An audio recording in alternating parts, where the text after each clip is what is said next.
And welcome back, everyone. Welcome to Song of the Deep, the season finale of the Frozen Wastes. I'm Lady, I'm half-hour Hermit, your GM today, and I have a few fears. The one fear meme is not even going to cut it. We're going to face off a god today, and I have no idea what's going to happen. These wonderful people have no idea what's going to happen. Chat has no idea what's going to happen. And of course, our wonderful sponsors from High Level Games, thank you so much for giving us the Snowhaven setting to play with. They have no idea what's going to happen either. We have already had a look at the Yeti classes. We've been wandering through the frozen wastes. We've met were sharks and a god, the fallen god Gruulah. So all of that from this beautiful setting books has been given us such a wonderful has been given to us as such a wonderful playground. We also want to thank all the other sponsors that have been making our shows possible, from Modifius to iHunt to Axon Punk and Defiant. Please check out all these games. If not the finale this week, then maybe on YouTube. Hi, by the way, for everyone who is watching on YouTube today. Do make sure to subscribe to, I can't believe I'm going to say this, ring that bell, because we crunched some numbers, and apparently 60% of our viewers on YouTube aren't actually subscribed. So if you want to help us, if you want to help your favorite shows here, then please, please, please, just, leave us a little comment, press that subscribe button. I am, of course, going to hand over to my lovely, lovely cast here. I would like for you to just introduce yourselves and who you're playing today. Let's start with Phoebe, with our Moon Prophet. That's me. Hello. I am Savvy, Savvy Seaworth, and today I am playing Phoebe, the cleric of the moon and prophet, and maybe sister of Sarastra, among other things. And yeah, that's really me. She is excited to see where the story ends for her. And Draku, who are you playing today? Hi everybody, I'm Draku. I'm playing Pickled Fish, aka Pickle, the former Chaos Wizard, now turned Artificer. And yeah, as a player, I am so excited. As a Pickle, I'm terrified, but excited. So this should be great. The Noir Enigma, what about you? Hey. Yeah, I'm Noir. I'm playing Lorenzo, and I also don't know what's gonna happen, but I am terribly excited to try and punch a god in the face with a gun hammer. That really sums everything up, doesn't it? Colin, And how shoot would you it like with a to fight a god? motherfucking bullet. Shoot it with a bullet. I think that's, motherfucking bullets. We determined this a long time ago. I'm Colin, and Colonomicon, and I'm playing Bastion, the formerly just Bard, now Bardlock, as of last episode. And as a player, I'm terrified. As a Bastion, I'm terrified. And as a viewer, I'm enthralled.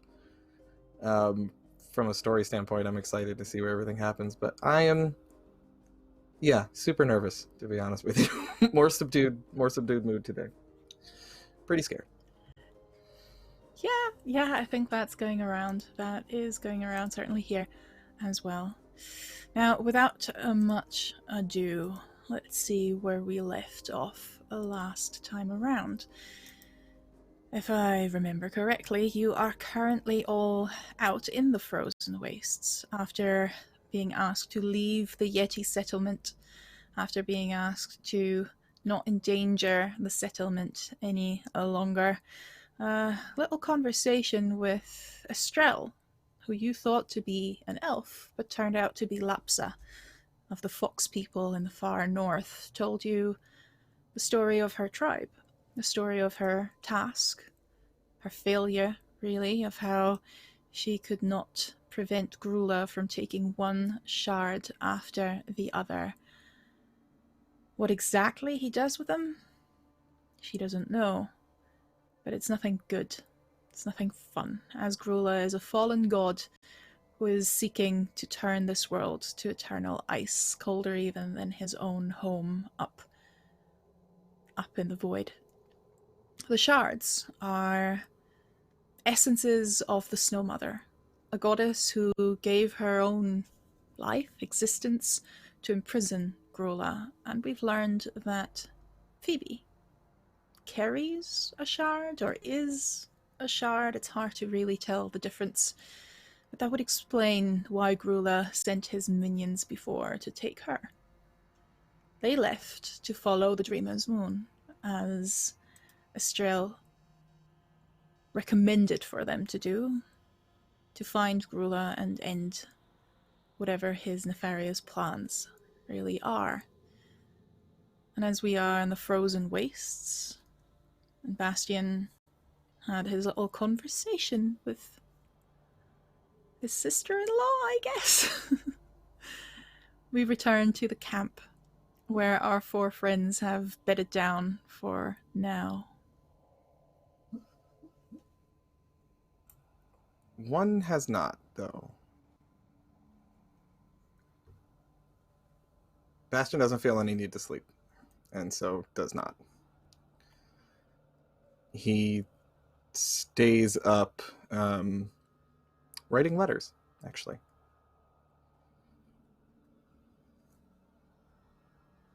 So he'll be up all night just keeping watch, basically, and scribbling in between.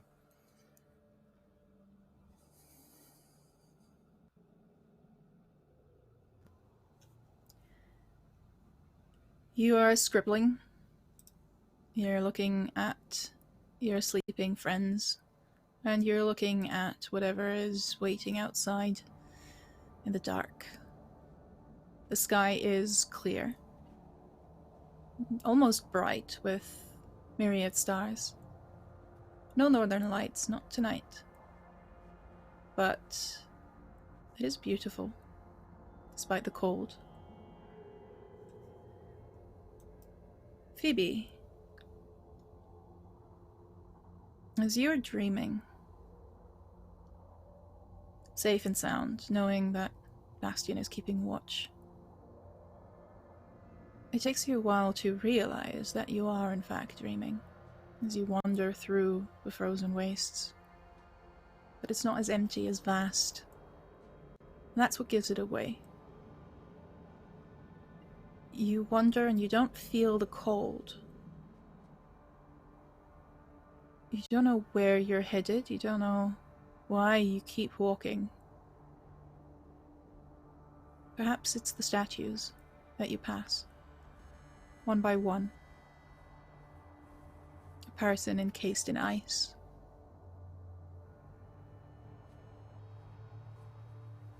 Their faces fearful.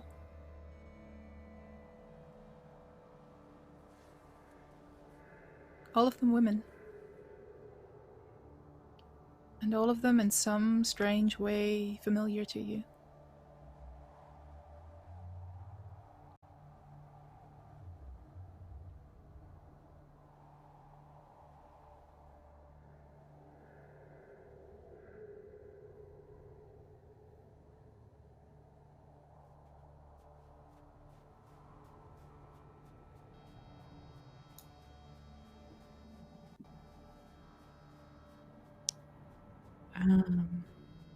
I think if she can, Phoebe would sort of stop at each one. Try to remember what their faces look like.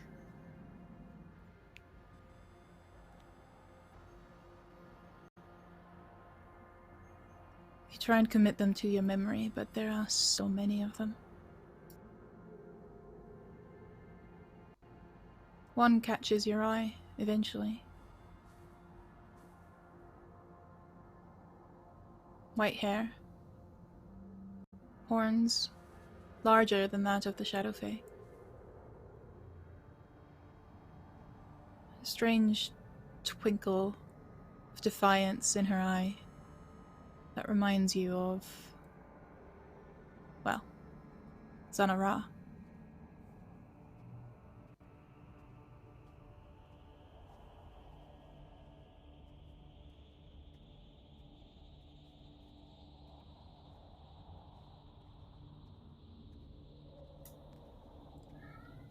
We'll find you.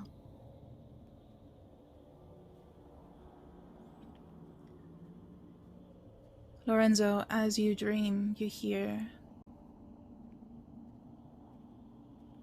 words you're not sure are making any sense. You hear Phoebe's voice. I'll find you, it says. And you turn around. You're weightless in the dark. But as you move your limbs, you feel some form of resistance. Almost like you're swimming, diving. You can breathe quite easily. And I'm sure it reminds you of the last time you felt weightless, swimming, diving, breathing. He starts to panic. He makes sure that he doesn't breathe in. He's doing what he can not to smell, keeping his eyes tight, and just trying to get to the shore. You try and swim, you try and find any landmark in the dark that can indicate where you're supposed to go, but nothing. And as you finally have to take that breath, it's just salt water filling your lungs. You can still breathe, though. You feel warm, electricity pulsing through your veins. You look down, and you see a light.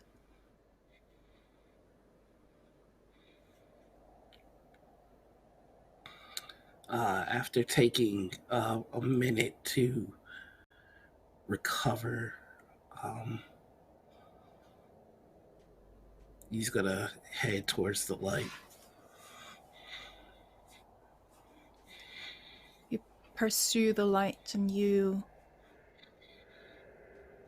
do start to make out a shape, face of a woman. Horns, white hair. You saw it before. She's sinking down, screaming, shouting, but no words escape her lips, just air bubbles. As the Jennifer. darkness swallows her. You try and reach, you try and say her name.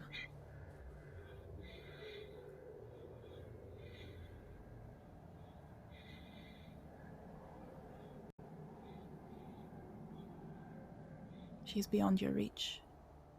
For now.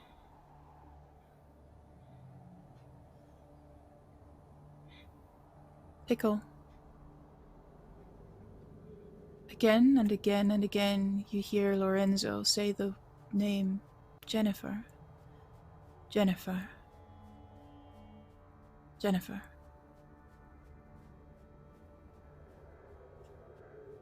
You're cold.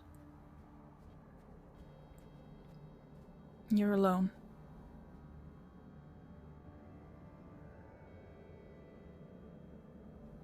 Ice and snow around you.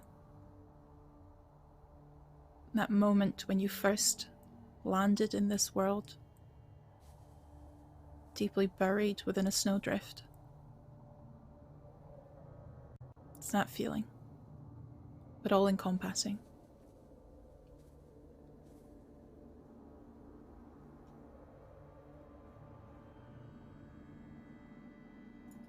And as she hears Lorenzo's voice saying Jennifer, she kind of tries to laugh it off at first, just No, it's Pickle.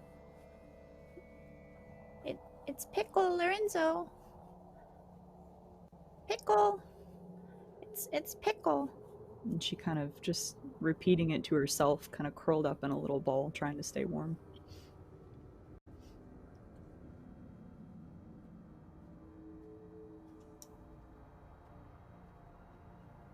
You're trying to stay warm,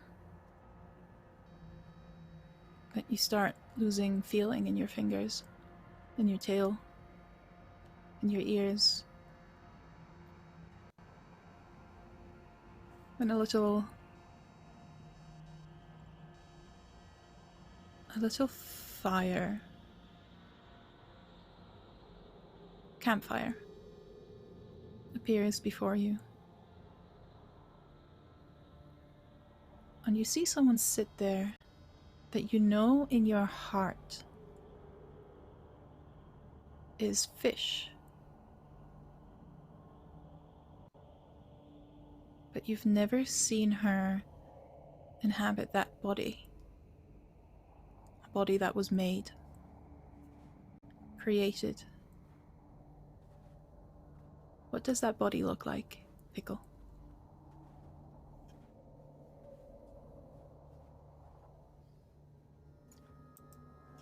It's a very rough attempt to try to capture the same dragon form that Fish first appeared.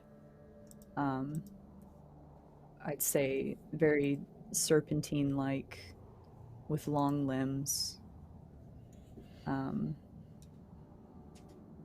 just kind of curled around the fire with the tail just kind of making a nice little encompassing warm circle.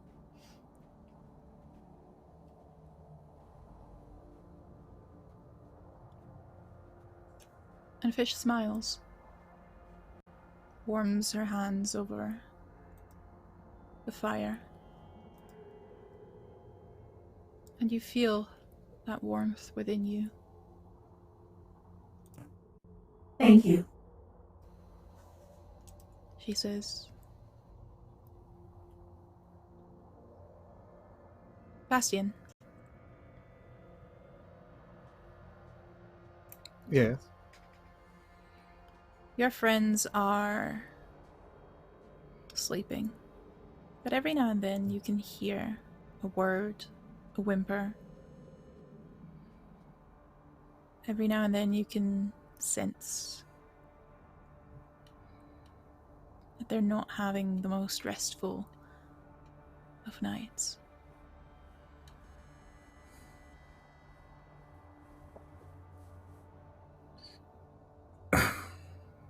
Bastion sits by the fire and finishes writing. And he keeps getting distracted by them kind of stirring in their sleep.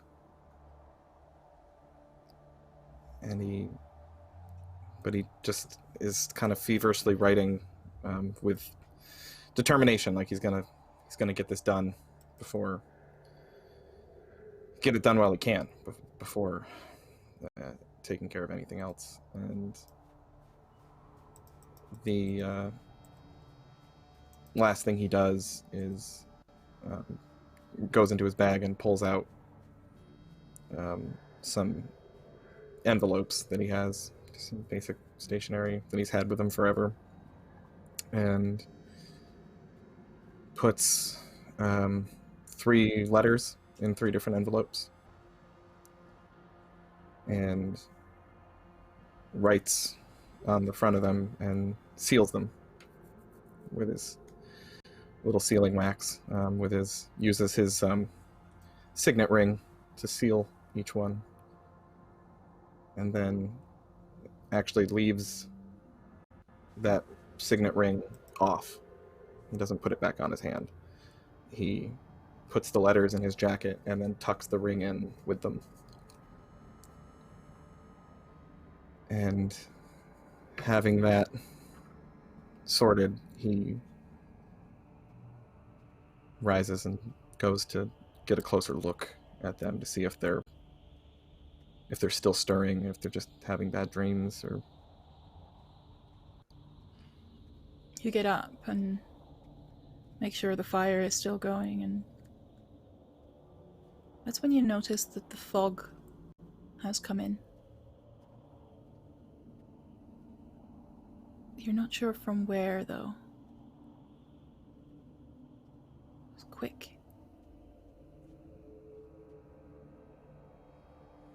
It's creeping in from all sides.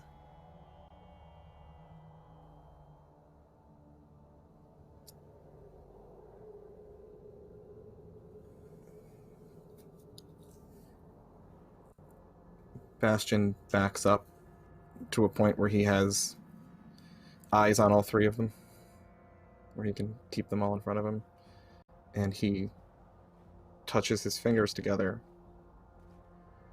and starts muttering a prayer to Sarastra.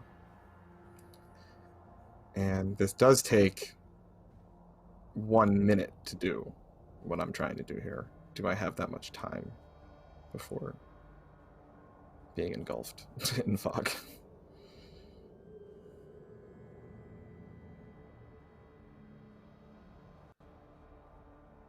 You're muted, Lydia. You're about halfway through when the fog swallows you all. Do you keep going, or do you stop?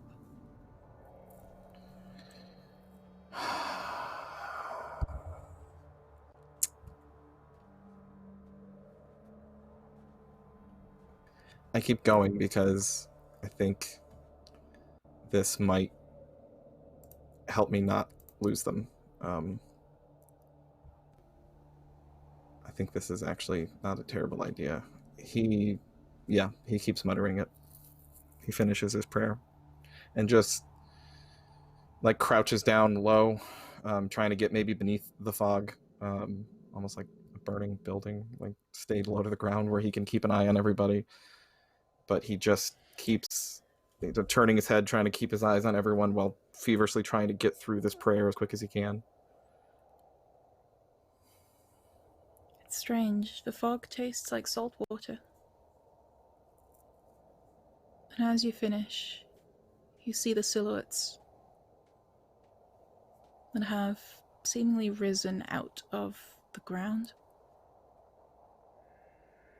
slithering across the frozen floor of this tundra. Just shapes, just silhouettes, obscured by the fog. 1, 2, 3, 4, 5. You turn around. 6, 7.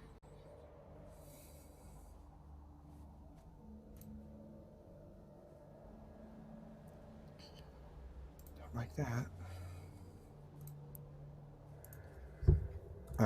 Has it been a minute? Yes. So what I cast was Flock of Familiars.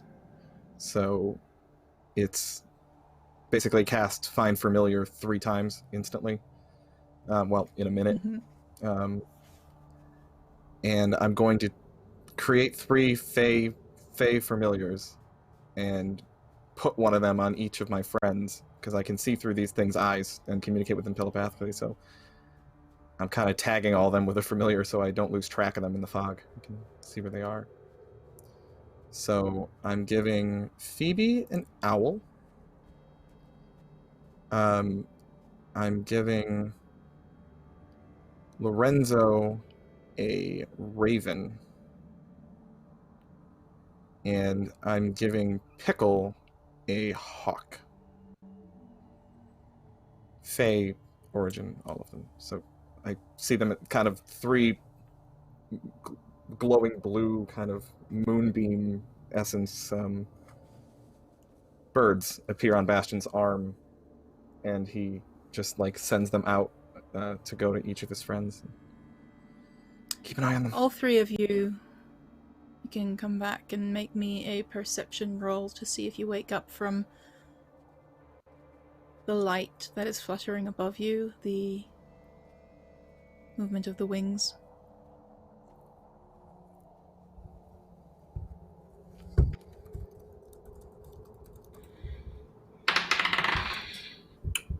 17 for Pickle. Solid.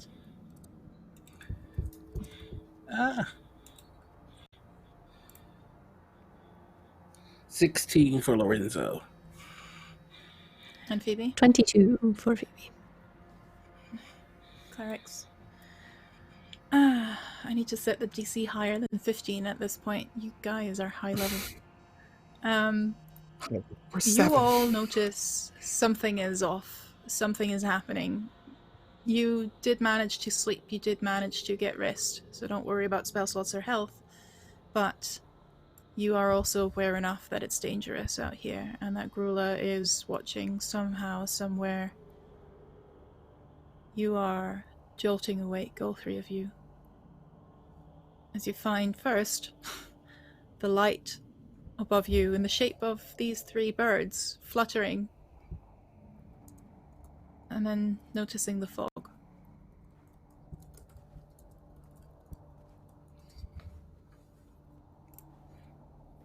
Now, the last thing I'm going to do is, as he sends off the birds, he draws the Kingfisher rapier that Pickle got him. And takes a step back and like touches the point of it to the ground, and he assumes a very almost formal fencing stance. He did have fencing lessons as a kid because he was rich, and that's a thing that rich kids do. But he stands with much more poise and confidence than he definitely ever has with a sword before. Whatever Sir Astra did is giving him kind of a boost, and he taps the blade of the rapier to the ground, almost in a kind of "come get me, motherfucker" gesture. But as he taps it, to his surprise, it lights up and glows bright light in 10 feet. 5 feet, or 5 feet of bright light, additional 5 feet of dim. Yeah. So he has a glowing blue moon sword rapier. It's quite convenient. It's a bit like... I mean, have you ever driven in fog and then put the lights on? The high beams on? Yeah, and then you actually high can beams. see worse. Yeah, it's... Yeah, pretty much that. As you are currently seeing nothing. Other than there is this strange fog now, illuminated, and still the silhouettes of those birds. I also just want them, my comrades, to be able to see me, too. Something to follow. So, as he taps it and it glows, he's trying to not make too much alarm and make too much noise, but everyone, I think you should all get up now. There's something unnatural happening. It's best to be aware.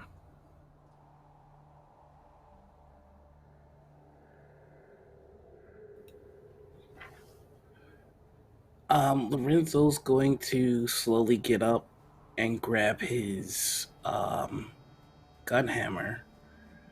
Then I'd like to use my divine senses ability to see if I get the heebie-jeebies, or in game speak, to see if I feel anything affected by the hollow spell, or if I know the location of a celestial fiend or undead 60 feet near me. There is something strange to these creatures, but it doesn't quite fit any of the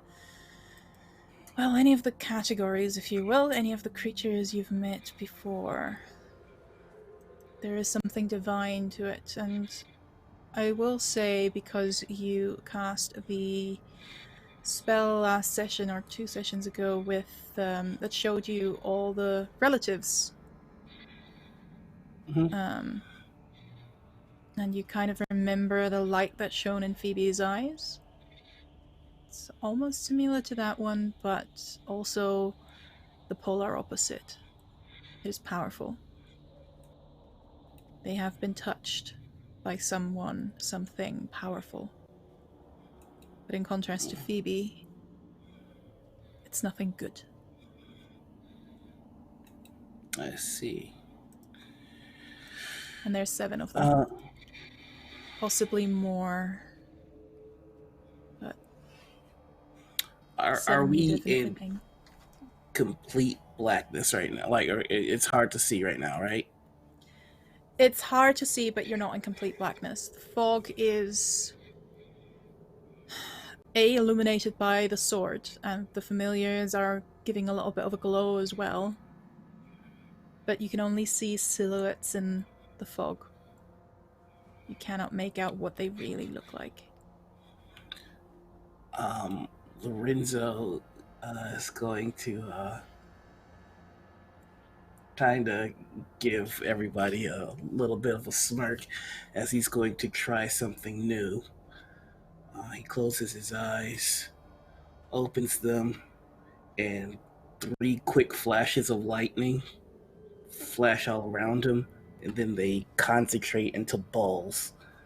And with that, I'm going to use dancing light to spread out and illuminate the area. Similar to the sword, light in fog is a tricky situation, and the fog is thick. Mhm. So you see them move around, and you see them create a really cool light show. If there was any color in that fog, this would be a really good rave. But you see them float around every now and then, illuminating one of those shapes. They don't seem to be bothered by it. They are all focused entirely on you 4.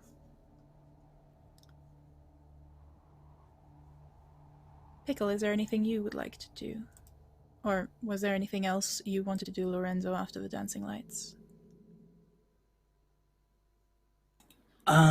He's just gonna let them know there are 7 entities that are the antithesis of whatever you are, Phoebe. And they're around us.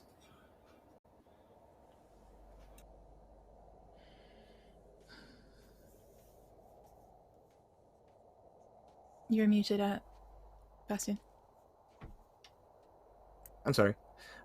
Is like the find kin spell that Lorenzo cast, is that like still working, or these things are just giving that off on their own? Like the glow you're No, talking it's just because that's purely for flavor. This is about. Okay. because So- he recognized the shard energy. He Right. recognizes a similarity there. Do Pickle. go ahead. No, it's fine. Pickle. Yeah, Pickle would just do, like before she realized I'm in danger, she's gonna like do a little stretch and like kind of get her little cloak put on, and then slowly start to realize like, oh, this fog, and then fixate on the hawk and be very excited, and then notice the light, just a bunch of little pings just going off in her brain right now. But as soon as she sees the light, kind of in that vaguely rapier shape, Oh, Bastion, did did you figure out my present? If you tap it again, you can turn that off. But I think it's kind of nice. It kind of like a little bit of a light. And oh, Lorenzo, you said there's 7 of them. Okay. What are they? Well, I can tell you what they're not. They're not dead. They're not divine. And they're not devils. So that just leaves everything else. Pretty much. And Bastion backs up to where like Lorenzo has a sword out. I think Lorenzo has the gun hammer out. So I think Bastion's gonna back up with his sword. Like I think closing ranks is kind of a good idea, staying close. So he kind of goes back to back with Lorenzo. Back to so we can back keep an lethal eye. weapon style. Fuck yeah. And also, Get too Pickle, old the for sword this is very shit. cool. Thank you for that. I was waiting for it. Oh, I love it. Phoebe. How are you reacting to this? Phoebe's going to get up and get her mace and the steamroller shield at the ready and step forward in front of her friends a bit, trying to face the creatures, the things that are out there, and then just in is sort of the loudest voice she can muster, having just woken up. She just says, "Leave us. You have no power here." And I want to cast Proselytize. That is new. I love that spell. So they have to make a wisdom saving throw. If they can do I that. will do that in a second. I'm just being told that a certain sister, not Sarastra, but Anna, apparently got us all crits earlier. I just believe you, Draco. You seem That did like a happen. I saw responsible it. and reasonable person. I didn't, but I mean, I'm gonna add that in a second. But for now, I'm going to roll a couple of d20s that I could have prepared before, but did not. What's the save? 15 wisdom.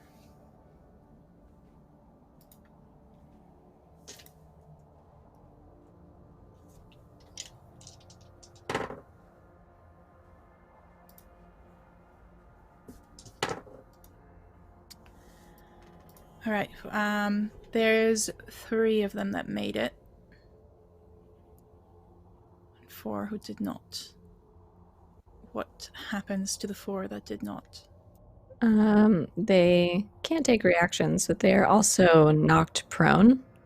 I don't know what that means for ghostly figures.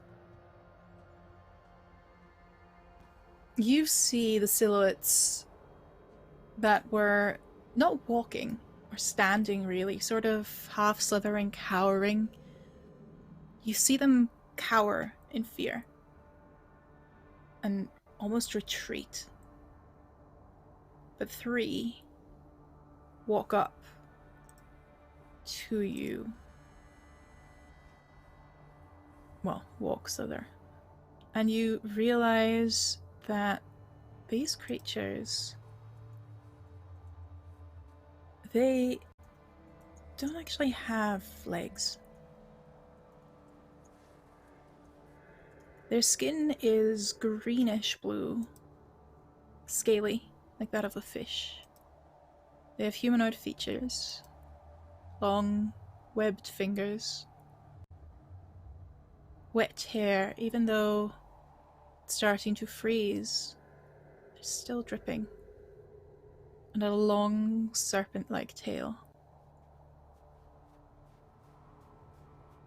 The 3 of them use that tail to prop themselves up, almost like snakes. And as they come closer to you, they smile. Needle-sharp teeth, large eyes, no pupil, just pure black.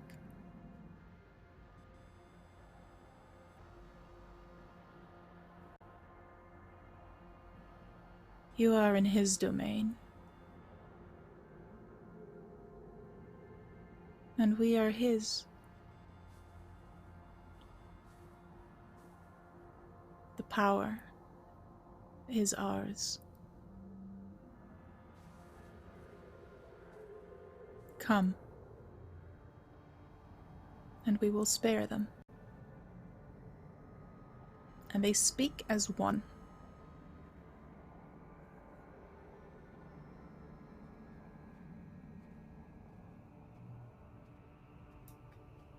Your power is stolen. And you are nothing.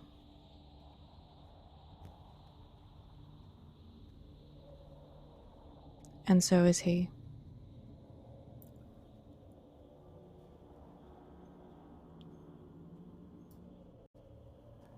Our power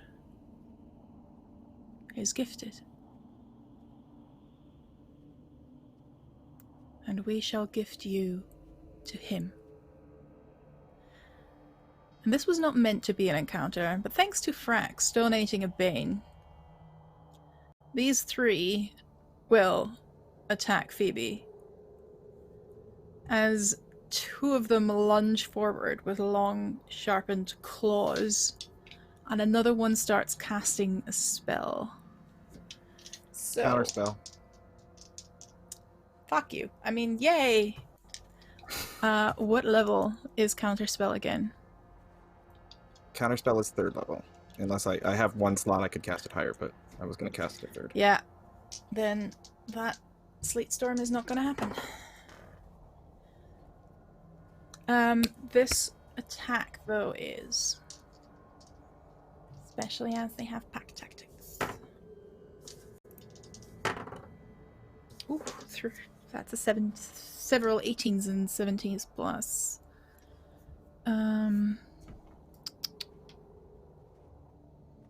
21. With the shield out, does 21 hit you, Phoebe? Yes, with the shield, my armor class is 18. Alright. Then the claws that hit you do 11, 13,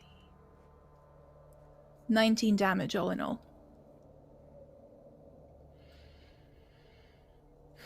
I'll give you the chance to react straight away because you were kind of ready for this, and then you can pass the torch to whoever you think would like to go next or should go next. Okay.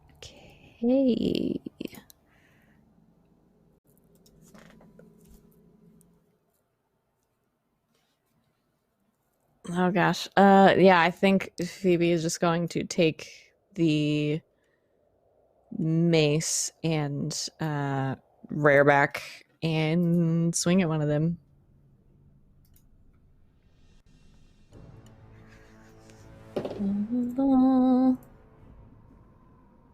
That would be a 22 to hit. Yeah. Try to bludgeon him in the head. That's 8 bludgeoning damage.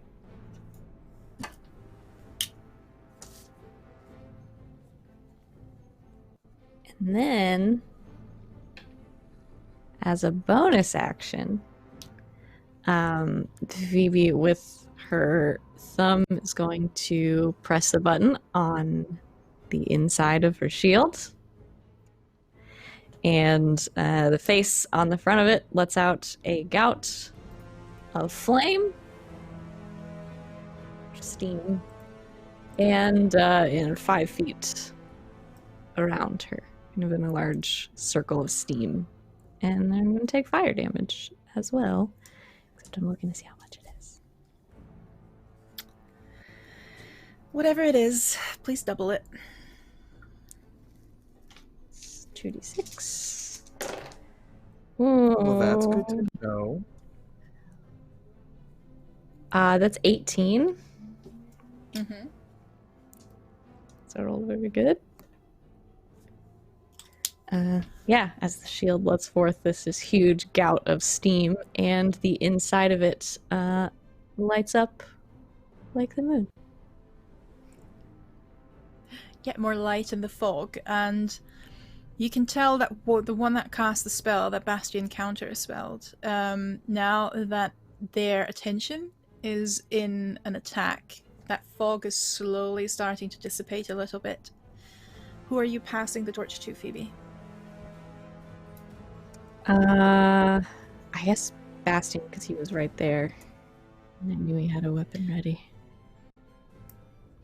So you have already jumped into action with that counter spell as you see Phoebe's shield ignite and the 3 creatures hissingly shriek back a little bit. What do you do?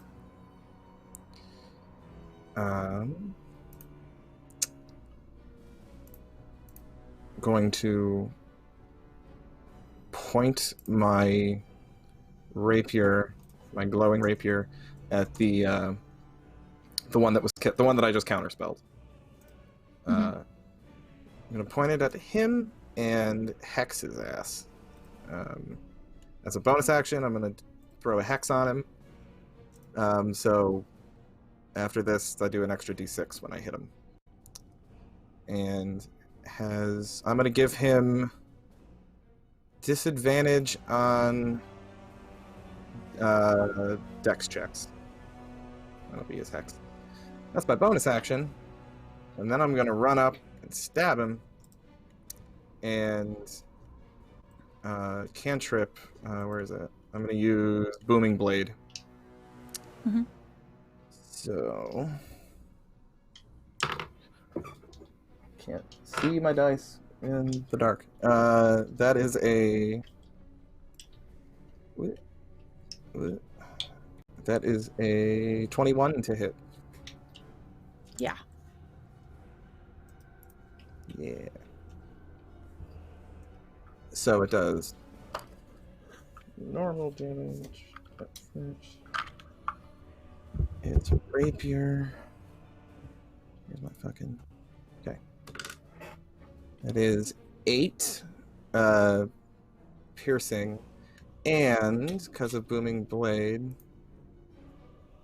I lost my cursor. Because of Booming Blade, he is engulfed in booming energy, and if he moves within 5 feet of me before then, he takes an extra d8 of thunder. Oh, and I forgot to roll the d6 from the hex. So that was 8 and then an extra 2, so 10 total. All right.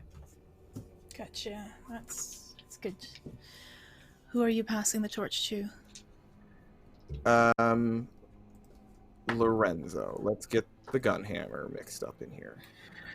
All right. First thing first. I'm gonna use my bonus action to manifest aura, which is one of my new sorcerer abilities. So, as the fight kicks up, there's a swirl of wind that kicks up around him like a personal little light tornado, and it gets higher in intensity, and then flashes of lightning come down all around him, close to his friends but not touching them. What this does is it allows me to, as a reaction, I can choose to give an attack made against me disadvantage, and if anyone enters fight, let's see, hold on, let me pull this up. When I cast a spell, the aura around me intensifies until the start of my next turn. During this time, any creature that ends its turn within 5 feet of me or that enters the area takes 1d6 damage of the type associated with my heritage, which is lightning. And because I'm 7th level, this is now 2d6 damage. So with that, I am going to cast Booming Blade and hit the one that is in front of me. Mm-hmm. Twin spells. I don't know if you can see it. But It's a 20. It's a nat 20, baby. First attack with the gunhammer. Wow. It had to be. That is fate. So that is going to be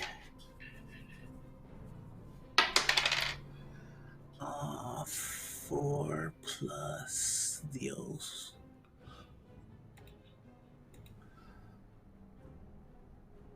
So 7 total on that attack, but also I'm a paladin and I just crit. So we're going to toss a 2nd level spell slot.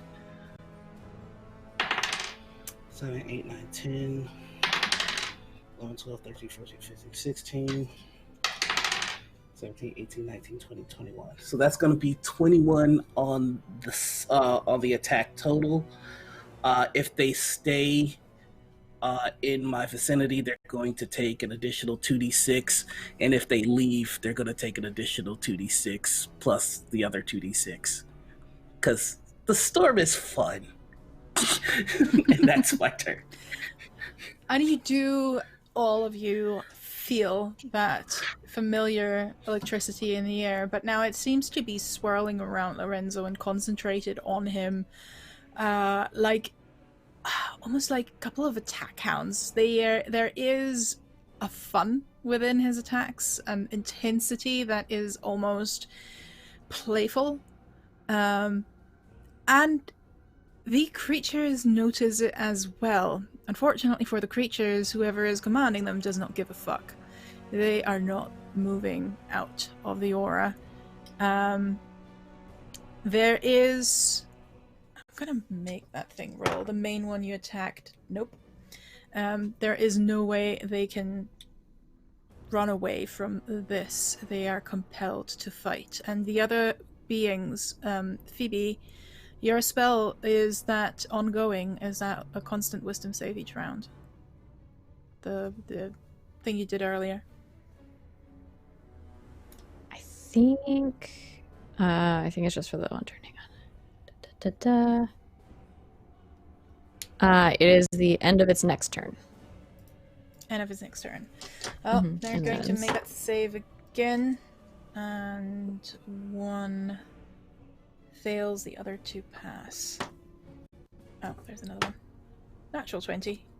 So one is still shying away and cannot bring himself to attack you. The other three do move up and attack as well.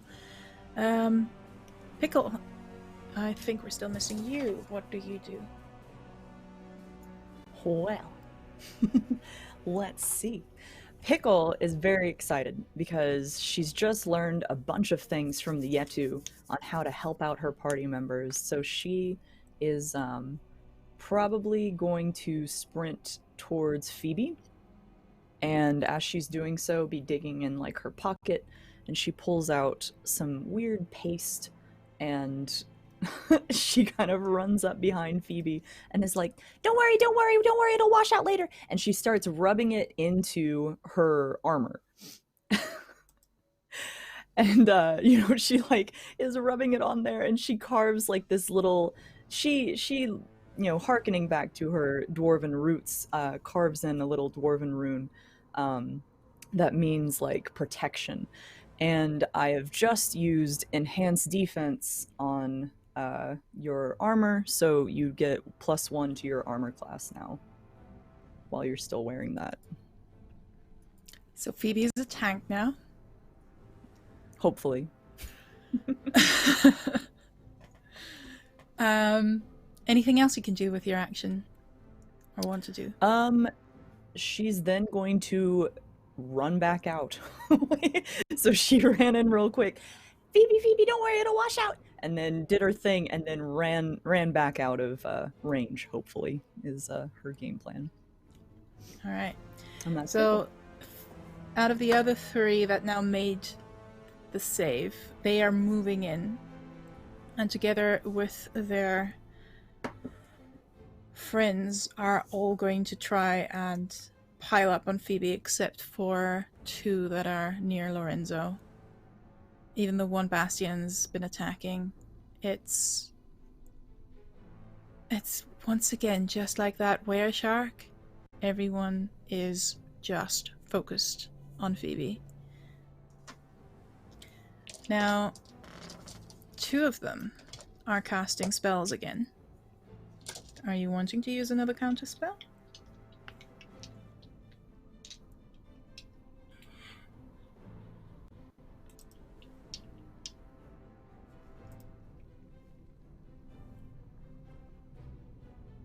Oh. Not Yeah, hearing sorry. you. Yeah, I do want a counter Oh. spell. Yeah. Alright, so you are counter spelling one hold person, but Fun. not the other. So, Phoebe, wisdom save, please.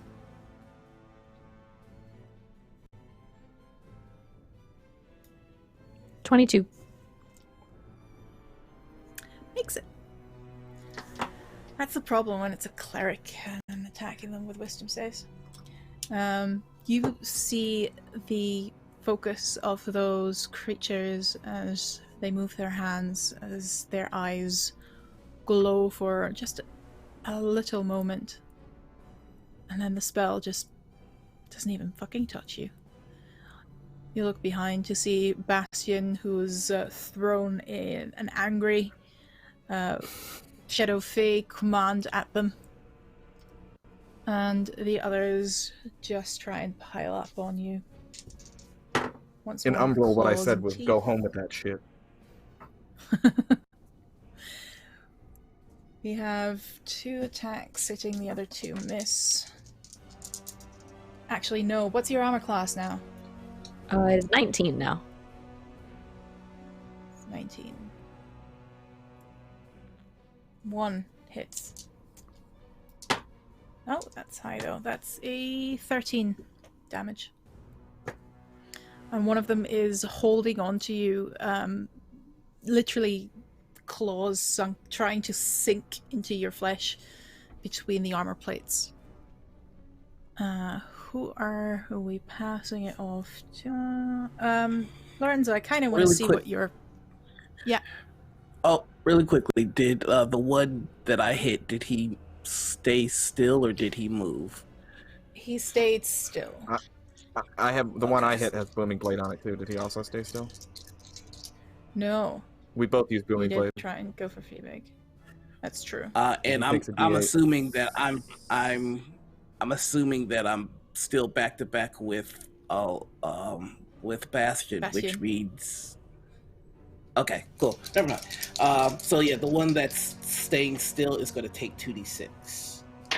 And the one that moves is going to take a D8. So it's going Yeah. to take Only 4 thunder damage for me. 9 light thunder damage from this guy. Woo! Thunder 9. buddy. Wonderful. Lightning! Ride the lightning! You hear that as both of them are taking damage, thunder damage.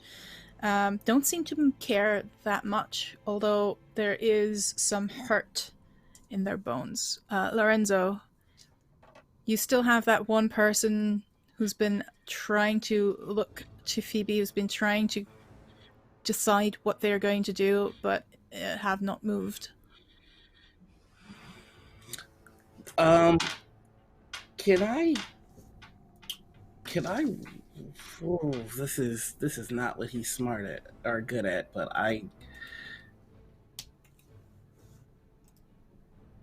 can I roll a check to see what kind of creatures these are? But no, I have a spell for that. Well, yeah, I will. Let me know what to roll, and I'd like to roll that, please. I would say regular intelligence check will do. Oh boy. Okay, let's do it. It's a -1. Nope, that's not gonna do it. I rolled a 7, so it's a 6. So it's just I don't know what it is, but I bet I can hit it with my hammer. Some snake people.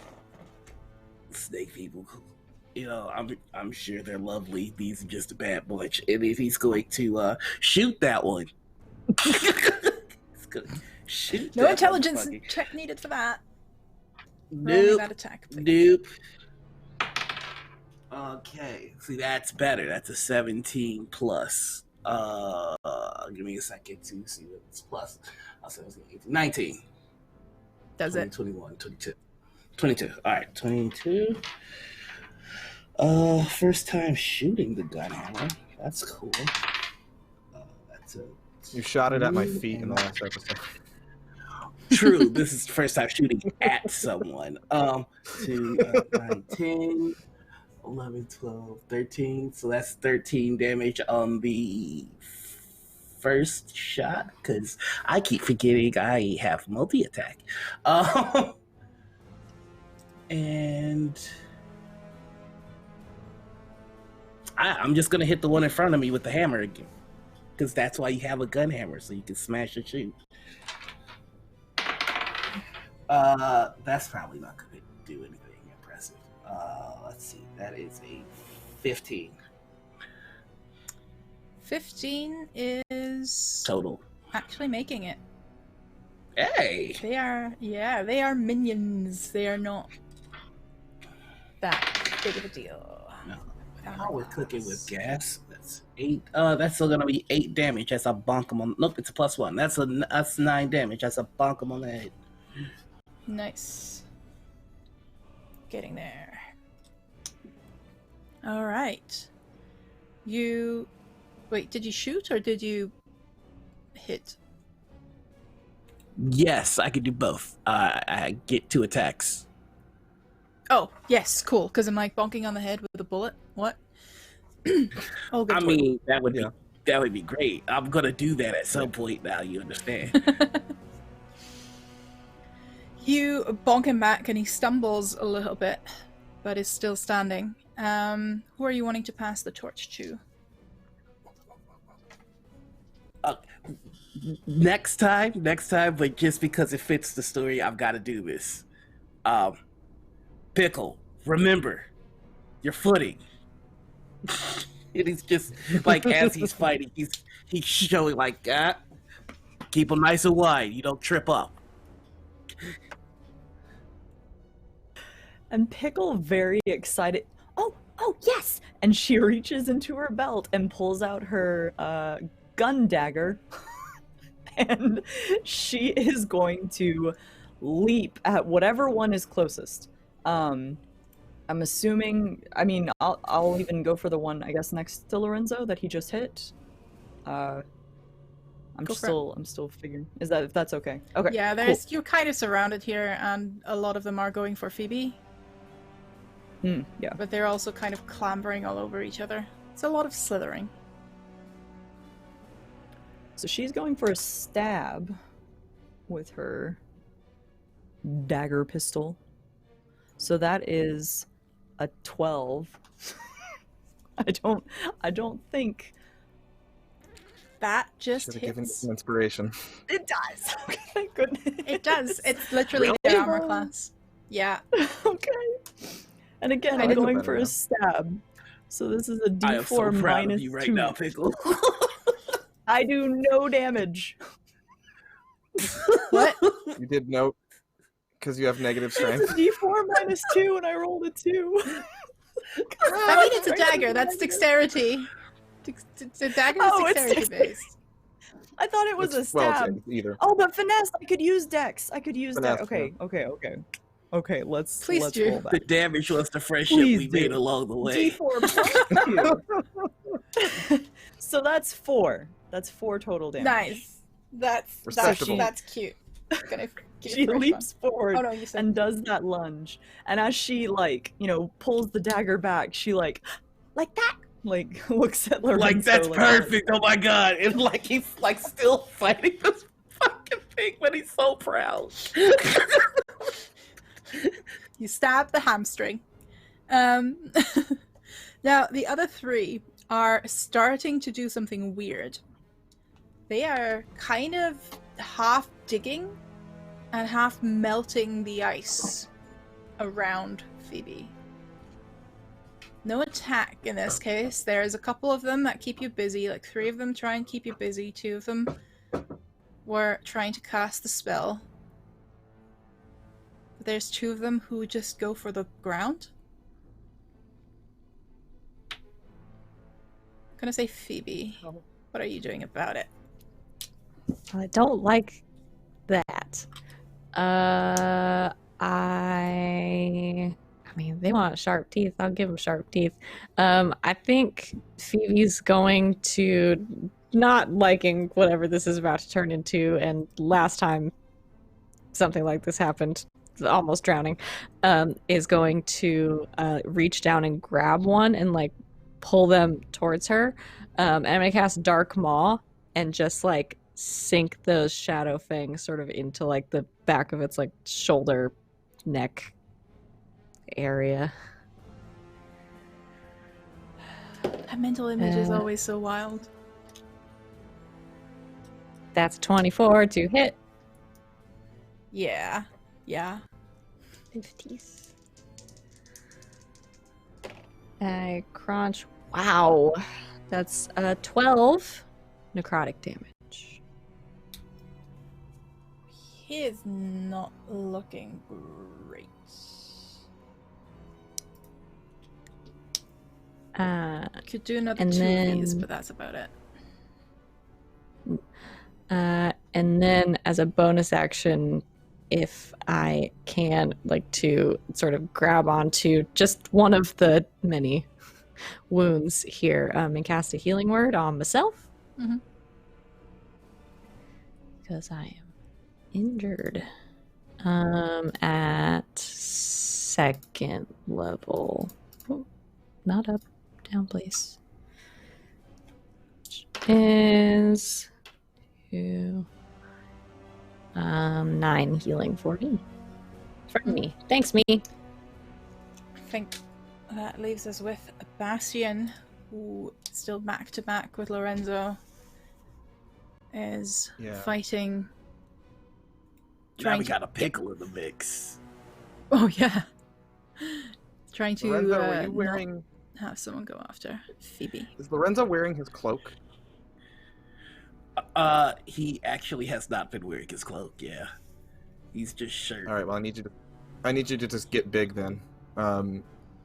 So Bastion's back to back with you, and he's like, "I'm going to spin around you, and do something very stupid, and I need you to cover me."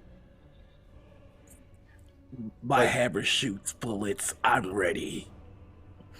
He's back to back with Enzo. He wants to spin off of Enzo, but he wants Enzo to basically turn with him so that Enzo's body blocks the view between the creatures that are attacking Phoebe and Bastion, and then Bastion comes out on the other side.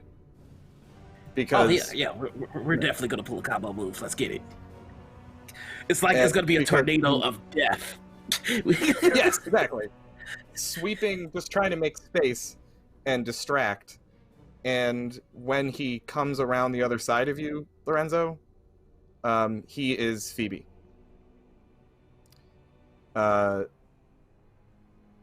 Standing next to you is Phoebe. Oh. And just I thought hard about this. In case correct me if I'm wrong, Sarastra is also a shard. Right? Yeah. So being that I'm all filled with the light of Sarastra now, if they're attracted to that like essence or something, come and get it, boys. So Bastion just like holds his sword to the side and just like gestures to them, basically like, you got the wrong person, come get me. What I really want to know is, sorry, keep going. He doesn't say anything because that would be dumb, but he just kind of tries to get their attention, and then just bonus action, I'm gonna toss a bardic inspiration to Phoebe. So that's a D6 now. Sorry, they got shittier when I became a warlock. I just want to know how Phoebe reacts to seeing herself.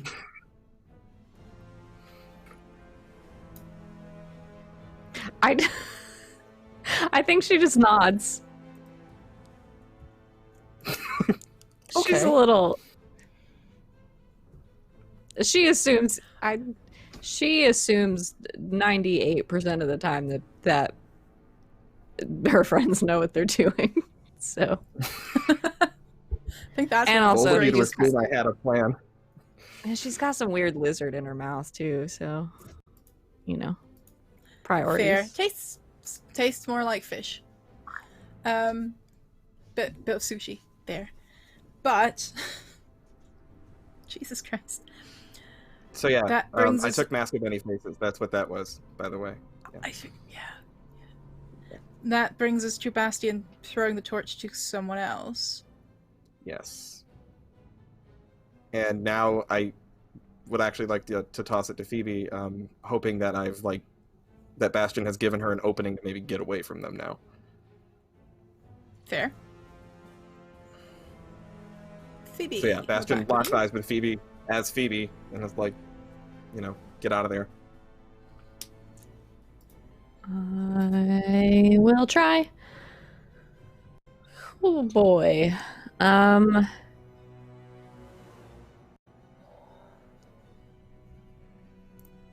Yeah, I think Phoebe will activate the shield again. and hit them with the steam, and then hope that the steam combined with the fog will give her the opportunity to kind of back out of the ones that are swarming. Go for it. Already forgotten how much damage it does. Again, the steam I does can double read. damage.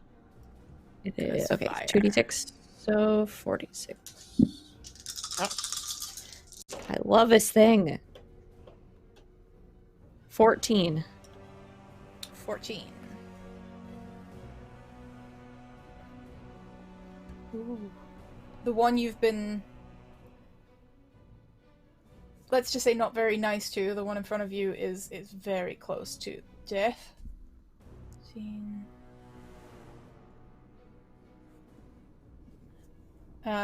And you see that steam cloud around Phoebe with several of the creatures again stumbling back, trying to get out of the steam as it burns them.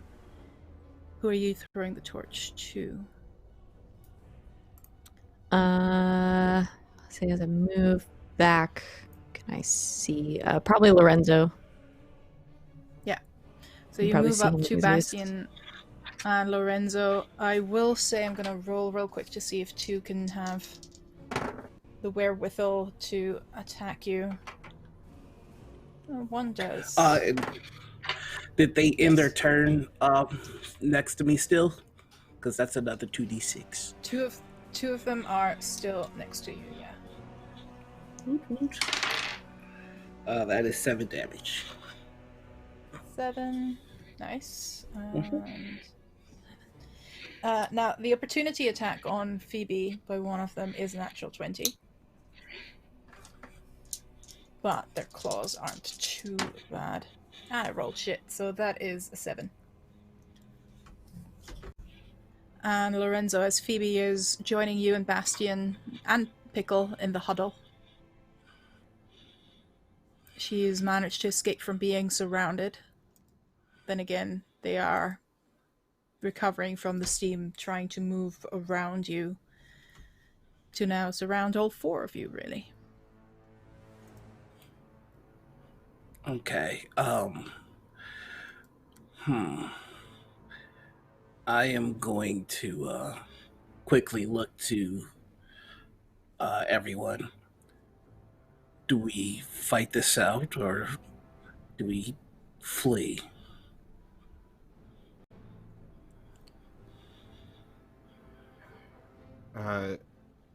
What's the total number we're surrounded with now?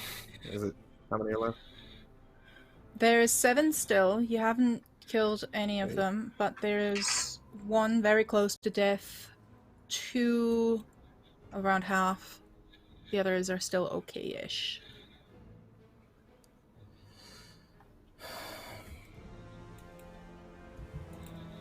Do you have an exit strategy?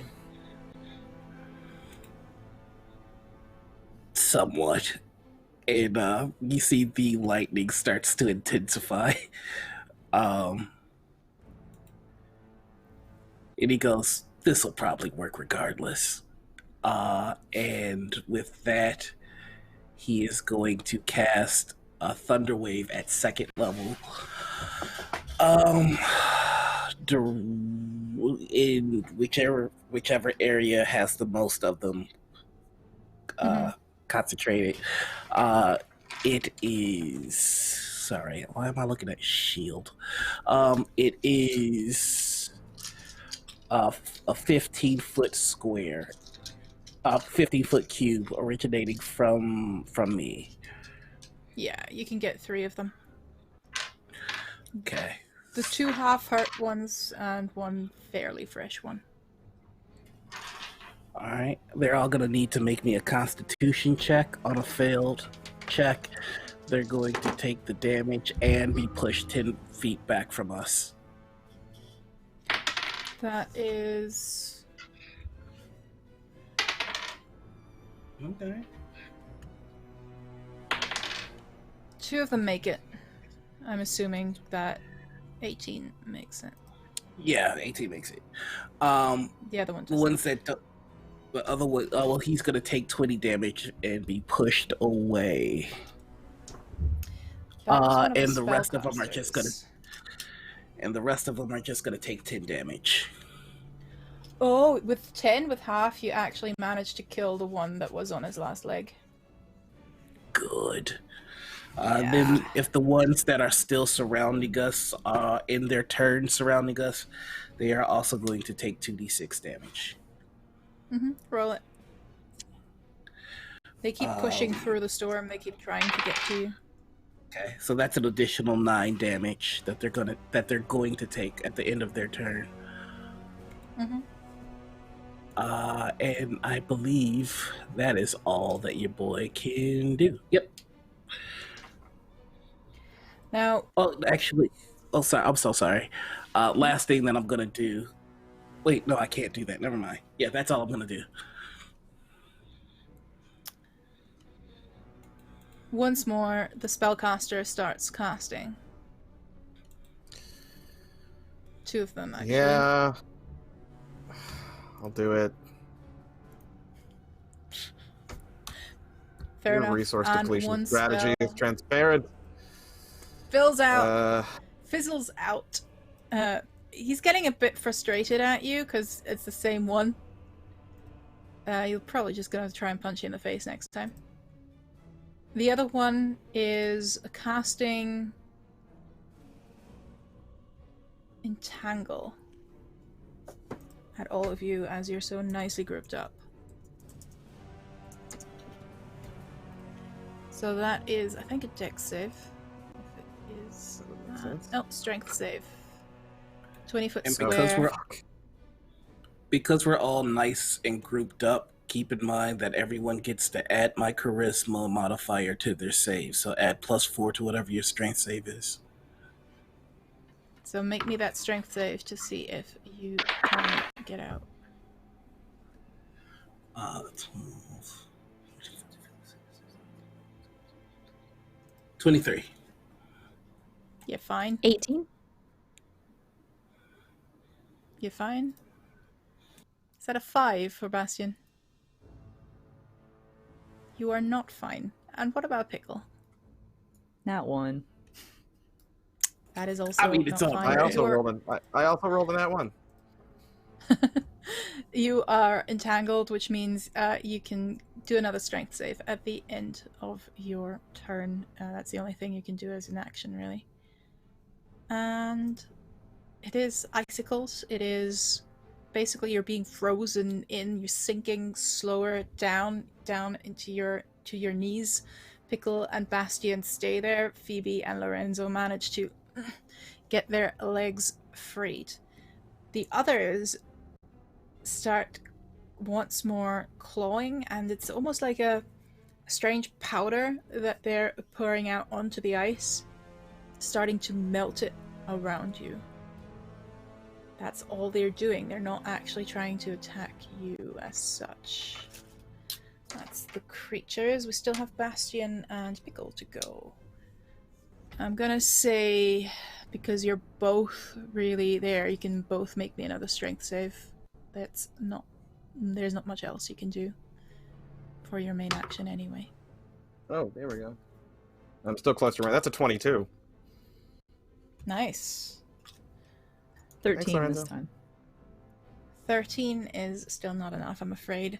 Bastion manages to wrestle free from the ice. Pickle, you're still stuck there. Let's go with Phoebe. Okay. I might regret this. They're trying to melt the ice around us, some of them. Mm-hmm. Great. I'm going to look toward some of the ones that are farther away from us. And Phoebe just kind of mutters under her breath. And I'm going to cast Thin the Ice underneath them. They like So them apples. Damn. it's a 40-foot, it creates a 40-foot deep pit filled with ice water, and there's very thin ice on top of it, and if a creature weighing more than 20 pounds steps on it, they have to make a dex save, or they fall through. Mm-hmm. So I'm going to try Alright. to do that. Yeah, you can get one of the casters and two of the fresher ones. The caster fails spectacularly. The other two make it, I believe. What's your spell save to see? 15. Yeah. So two jump away just in time. They do look a little bit more athletic than the caster. The caster clashes through and is immediately gone. Doesn't seem like they're struggling. It doesn't seem like they're, oh my god, I can't swim. But instead, almost like they're diving into the ice water. But they are gone, and that's good. If they can take cold damage, they would. Yeah, they can't. I didn't think so. I figured. Vulnerable to fire, but So- cold is a no-go for them. Who are you passing the torch to? Let's say... Are Bastion and Pickle still stuck? I'm unstuck. Pickle's not. Pickle is still stuck, yes. Jeez. Then I will sort of turn as I drop one of them under the ice to sort of turn to Bastion. Who is Say- you? Glowing. This is weird. We have to get rid of them. Can do. That was the caster she just dropped in the ice? One Right? of them, yeah. Was it the one that I Another caster hexed is still there. on my first turn? Yeah, because you moved around. Yeah. Did he drop to 0 HP? Or did he just get dropped? No, he's still there. He's still just Yeah. underwater. Okay.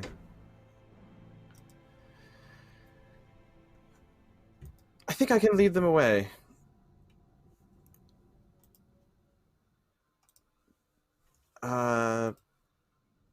This is dumb. Is this dumb? This is pretty dumb. Bastion is going to...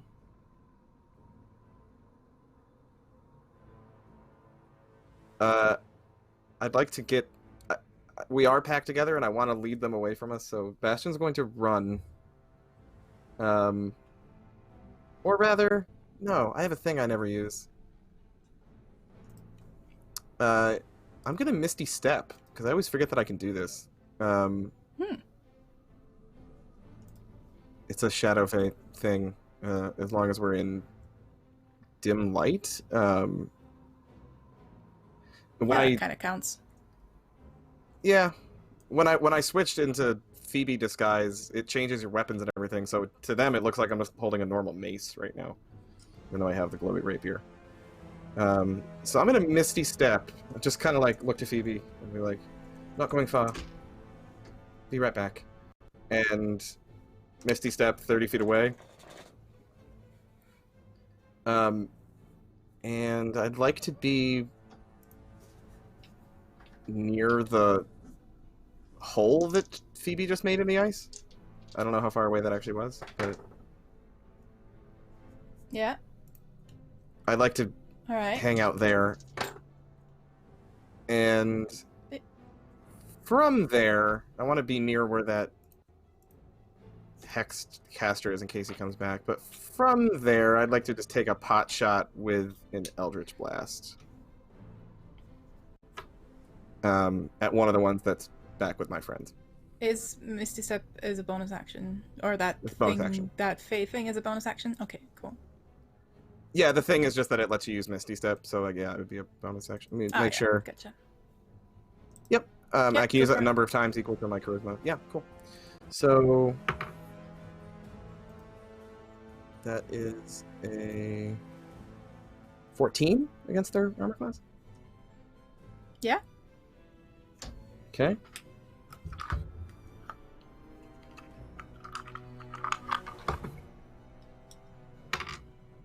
7 force damage.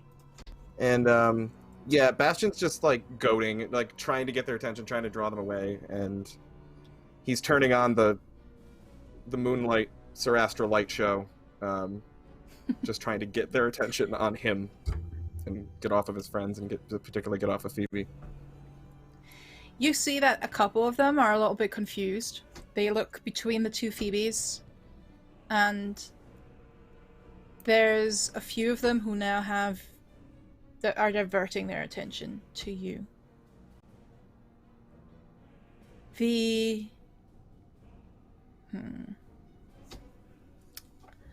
Roll me a regular d20 to see if you're quick enough to react. Just one d20. Tell me the number. That is a 19 on the die. Holy shit. You are quick enough to realize that the guy that Phoebe dropped in under the thin ice is shooting back out. Do you have anything you can use as a reaction before he attacks you? I do. I'm so glad you Or asked. as I have a a level 1 spell. thing? A level 1 spell that's a reaction called Broken Charge. Alright. When an enemy you can see moves within 5 feet of you, it has to make a wisdom save or take 2d4 of psychic damage and be moved in a direction of my choosing and not reach me. That sounds about right. That is your Okay, reaction so done. Wisdom me saving that. throw for him. Oh, wisdom. 19 plus something, so that's good. Fuck. Never mind. Can I use Is a the whole reaction spell gone, or is it half? Yeah, he has to. Yeah, it doesn't do anything. Oh, okay. Sorry, what Because was that, Pickle? Well, I've got a reaction spell. I've got Ill-Fated Word that I still had prepped before I lost my spellbook. I'll What's leave that that do? up to you. It's a I mean, reaction. sure, it's not- Roll a d4 and subtract the number from the attack roll that was just made. It probably wouldn't He hasn't attacked yet. help. That's the thing. Oh, well, attack, ability check, Yeah, or saving but throw. you can do it now. I mean, because the spell failed, I'm going to roll that attack now. So if you want to use your reaction on that, this is Magic the Gathering level of counter spell here. The attack Basically. towards Bastion Phoebe would be plus 22. It probably won't help though, because Oh, he rolled a I 19. rolled a and I 4. was- Yeah. Oh, really? So- yeah, so 18. 18. But Does that hit your armor class still? Oh, I thought you were subtracting it from the save he just made. But it has to be it's not from the. You're She said subtracting it attack from be roll. the save. from the attack. well, it could have been attack, ability check, or save. But I was leaving it Okay, up to I you because didn't again, know this that, was a so- wizard thing, so I didn't know how much Yeah, you wanted to yeah, let yeah. me pull that off because it is a chaos thing specifically. Because if that 4 is subtracted from his saving throw, it might actually work. Fair enough. Then let's just say it did work. What was it, 2d4? Because my save is a 16. have- That's why. Yeah, Yeah. you have used the reaction though, Pickle, and you have used that spell. Yeah. Okay, so yeah, 2d4. Can't see shit. 1. Okay, 3 damage. But I get to push him in a direction of my Mhm. choosing.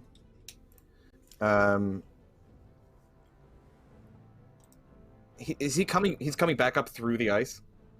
Yeah. Okay. Yeah, I want to just make him come up through the ice, just 10 feet away from me, just outside of where he can actually Yeah, hit so me. as he shoots up, just push back. Okay. Mhm. Which brings us to the others. One of them shot through the ice. That's his turn. The others will continue to soften the ice underneath you guys, and it is cracking. It is slipping, or it is getting slippery on top of that. All of you make me a dex save, please, except for Bastion. You're now out of that area. They have been softening up. Okay. Please remember your +4, everybody.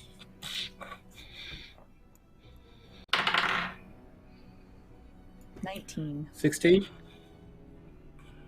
24. 24.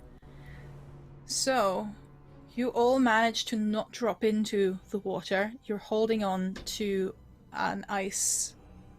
What's it called? Little ice island. God. Languages. Ice shard, ice float? A chunk of ice. Someone help me. Chunk of ice, thank you. Someone help me out. You're all managing to holding on, balancing more precariously than not. But it has now broken off, and they are almost chittering in a strangely excited fashion. So we are coming to Pickle. You are still trapped on your ice slab. Would you like to unleash the power of the pickle, or unleash the power of something else?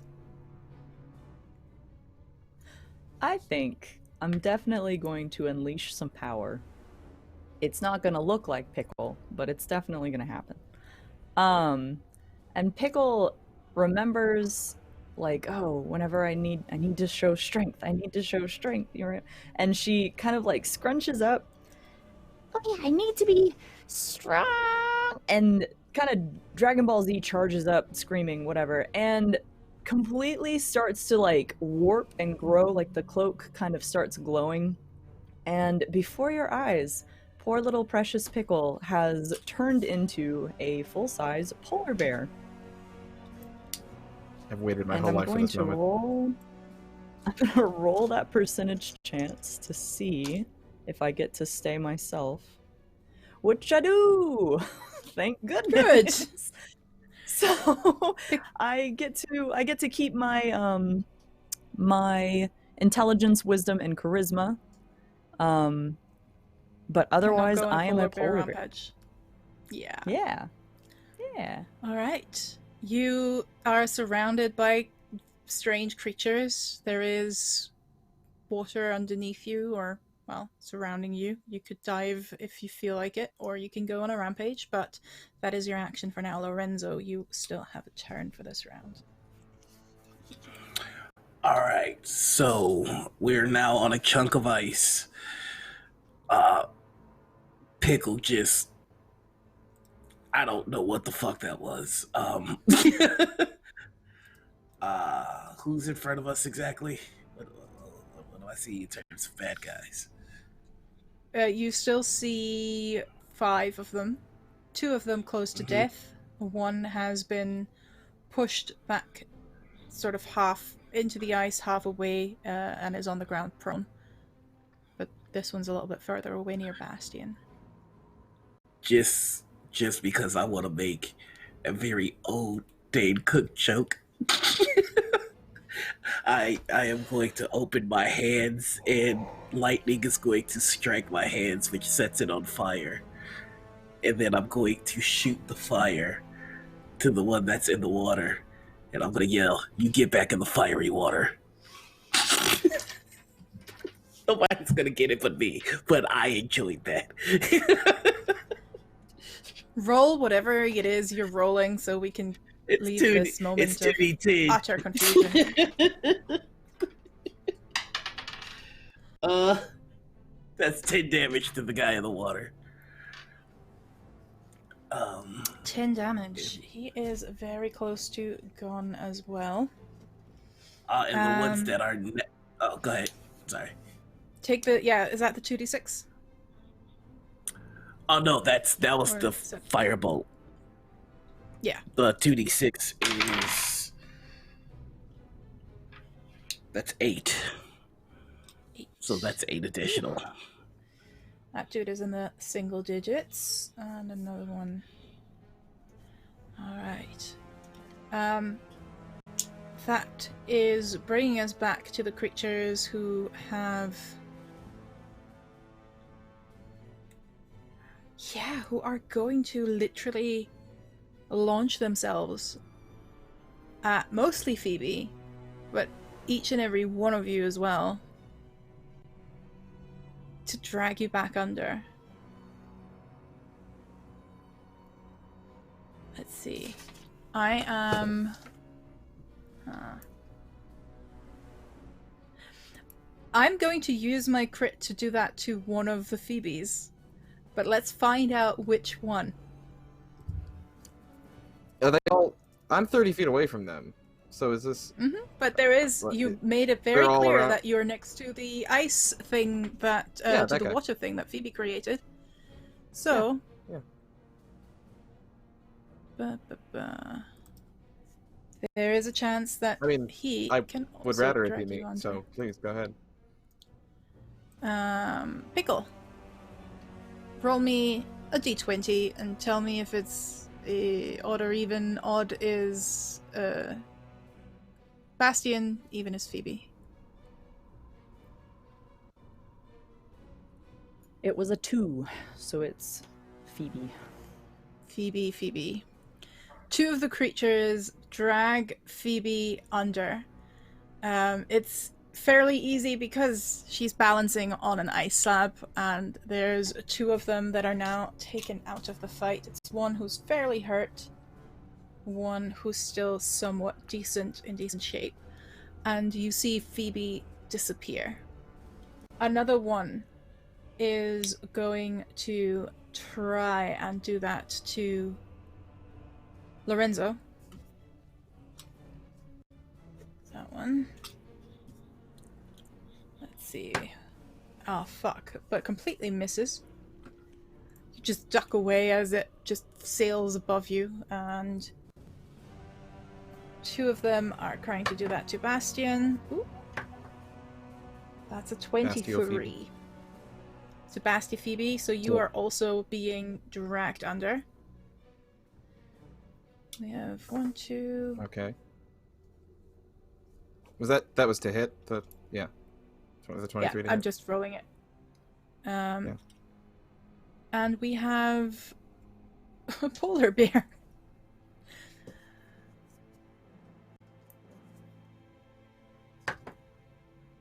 That is also pretty good. Also dragging onto you and getting you off the slab. So right now, Lorenzo, you're the only one who managed to duck away from those attacks that pushed people off the ice slab and underwater. What are you doing? Awesome.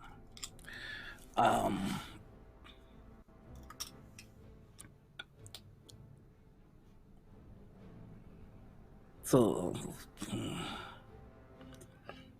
I would like to summon Rumble and assign him to get them out of the water and back on this chunk, if I could.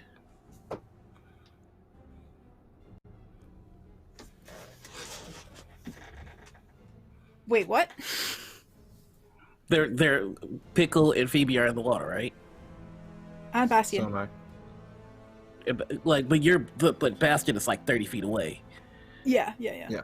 So I'm right next to them. So I was gonna have right. Rumble.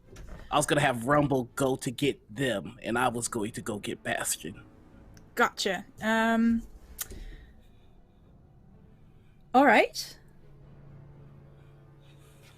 How do we do this? You can have Rumble dive under.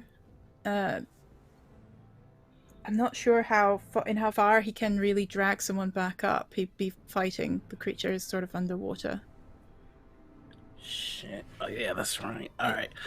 It's their element, is all I'm saying. I don't know the spell exactly how the wording is, but I think it's more of a carrying steed rather than a fighty thing, if I'm not mistaken. Yeah. All right. Push. Let me see. Maybe I have a spell that can help. No, I do not. God, I mean, I can get y'all married. We just started dating. Look, I got the ceremony spell and I've had it waiting. Let's see. Oh, balls. Lorenzo, I'm gonna make jump me under an the water. Oh, Okay. yeah, I'll make you an intelligence check. No, that's okay. Make me a quick I intelligence throw. rolled a 14, so that's 13 because I'm dumb as fuck. Alright, I'm not gonna give you the whole thing, but you do remember. If it's a save, it's better. No. You do remember the last thing before you jump down into the icy cold waters. Yennefer, the dream you had, the air bubbles, and her sinking down as well. There's a connection there, you're just not sure what it is. You're a little bit preoccupied. And if I recall correctly, this entire encounter began with them asking us to go with them.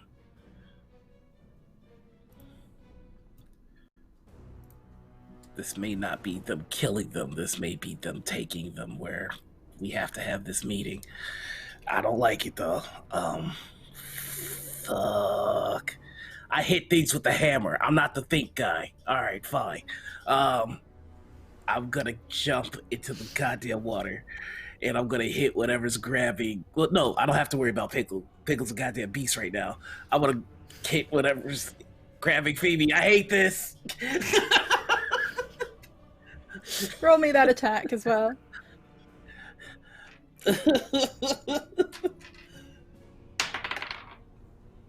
That's a 15 on the die, so that's gonna be a. It's gonna be a 22. Oof, yeah. Do that damage. Okie dokie. That's going to be 7 points of damage on the first attack. Mm-hmm. Here comes the second. That is a 19. What I'd give to be a battle master or a champion fighter right now. 19, so that'll be 26. You pulverize that dude underwater. It's one of them that was holding on to Phoebe. There is still another one who's fairly healthy, who has her ankle grasped and is trying to dive down with her. Bastion. Yep. Am I grappled Phoebe and Pickle underwater? Or was I pushed underwater? You've been pushed underwater. And they're trying to Great. scramble and hold on to you. Yeah. Well, what their dumbasses don't know is that Pickle gave me a bomb-ass rapier, and I'm better in the water. So my swim speed is now my move speed, and I have advantage on attacks when I'm underwater. So I Misty Stepped 30 feet away before. As I fall under the water, I want to look around and see where, like, Phoebe and Pickle and Lorenzo have fallen through. Yeah. Like, do I have a clear line on them? You have a clear line on them, as you are used to darkness anyway with your eyes. Dark vision is not a problem. Yes. I am going to swim my ass off in their direction like a swordfish, like rapier out in front of me, and try to spear one. Get them off of everyone. So I have advantage. Oh, fuck me. I have advantage on this, so that is not good, and that is a natural 20. So, yay for advantage. That is 6 plus 3. 9 plus 4. 13 piercing damage with the rapier. You managed to kill the one that had 3 hit points left. We now have 1. Oh. Bonus action, toss a bardic inspiration to Lorenzo, and that's it. Yeah. You can also, I think that was the guy that had your hex on, if you want to move that. Oh, yeah. Yeah, I will move it. There's 2 fairly healthy ones and 2 fairly broken ones. Right. And toss it to Polar Pickle. Polar Pickle. It is. It was just Sorry, eating. I'm over here stress eating. I'm stress eating Cheez-Its. Yes. So, Polar Pickle can swim. So she's very excited about this.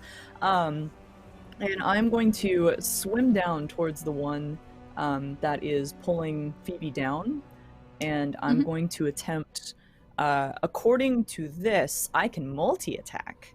So can I bite and claw at the one that is pulling her down? Awesome. So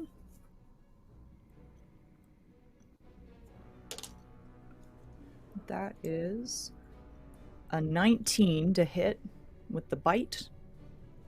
Yeah. Which is a Go for it. D8 plus 5. Where are my 8s at? There it is. So that's 8 damage.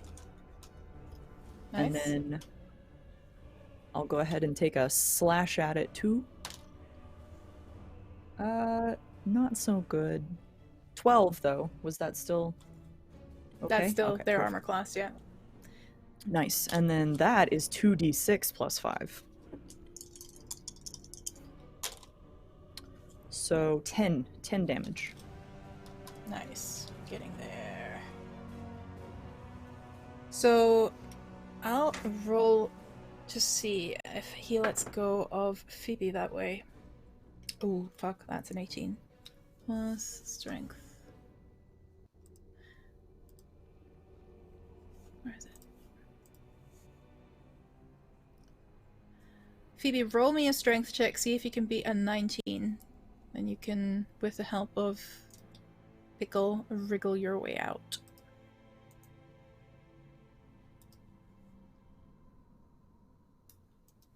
Oh, can I use a crit? Still.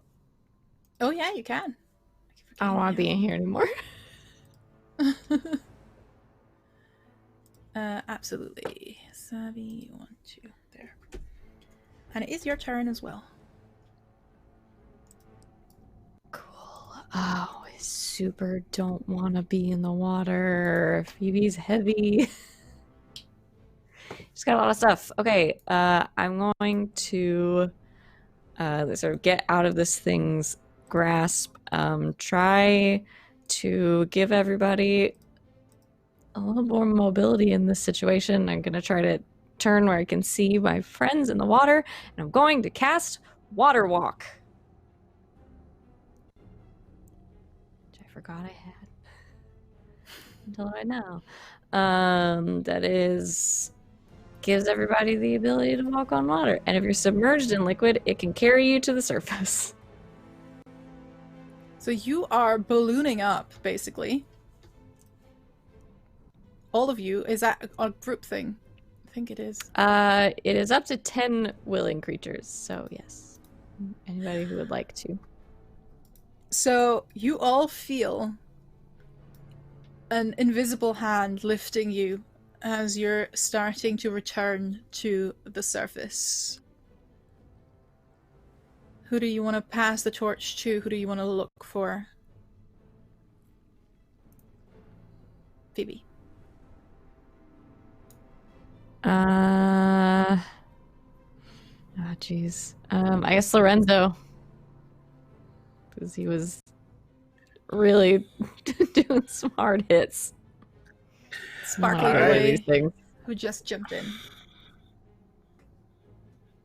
What's up? Your turn. All right. How many? If there's still somebody on, even though Phoebe's floating to the top, there's still somebody on her, correct? Yeah. Just one now. Sorry? Just one on Phoebe, yes. I thought Phoebe broke out of that with the crit. Oh, is there another one? Oh. Oh, yes. You did use a crit, didn't you? There's nobody on Phoebe. Yep. I'm sorry. Cool. The one that she broke away from, though, I feel like he is alive, and that bothers me. So as I as I'm floating upwards, I'm gonna be a petty bitch, and I'm gonna make it so that he's not alive anymore. So let's do that.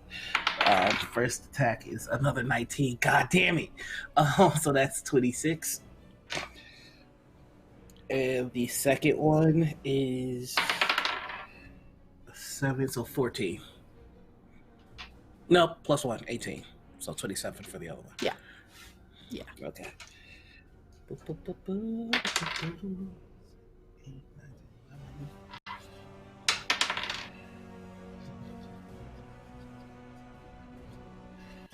That's gonna be 19 damage as I just kind of fly up and check him with the handle, and then whack him on the top of the head with the hammer. He can not do another one of those. You just literally, as he's trying to swim after Phoebe to get hold of her again after she pushed him away, you're waiting like baseball bat. That hammer goes straight into him, and he crunches down again. Anything else you can do? Who do you want to pass it to? Just the 2d6. The lightning around me. If somebody ends their turn, do it. I mean, right next to me. There's nobody around you just now. Okay.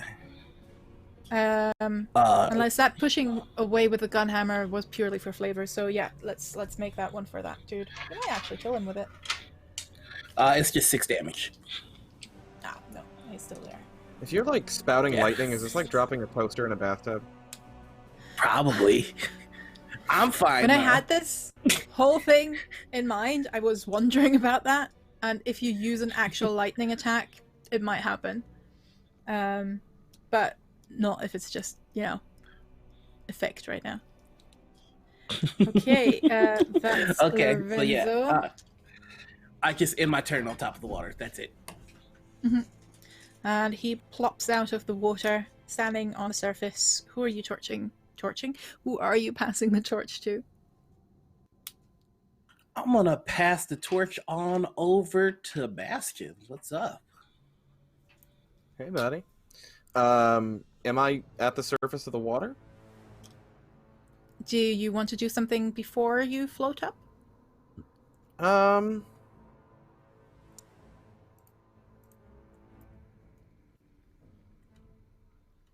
I'd rather get the hell out of here, to be honest with you. Fair. I would, yeah. You can float up and hold your action for any of the creatures following you, for example, if you want to do that. Yeah, how many are still pursuing from under the water? 3. All 3. very close to death. Yeah. In that case, you say all 3... are they all reasonably close together, one might say? 2 of them are. Yeah. Reaching the surface,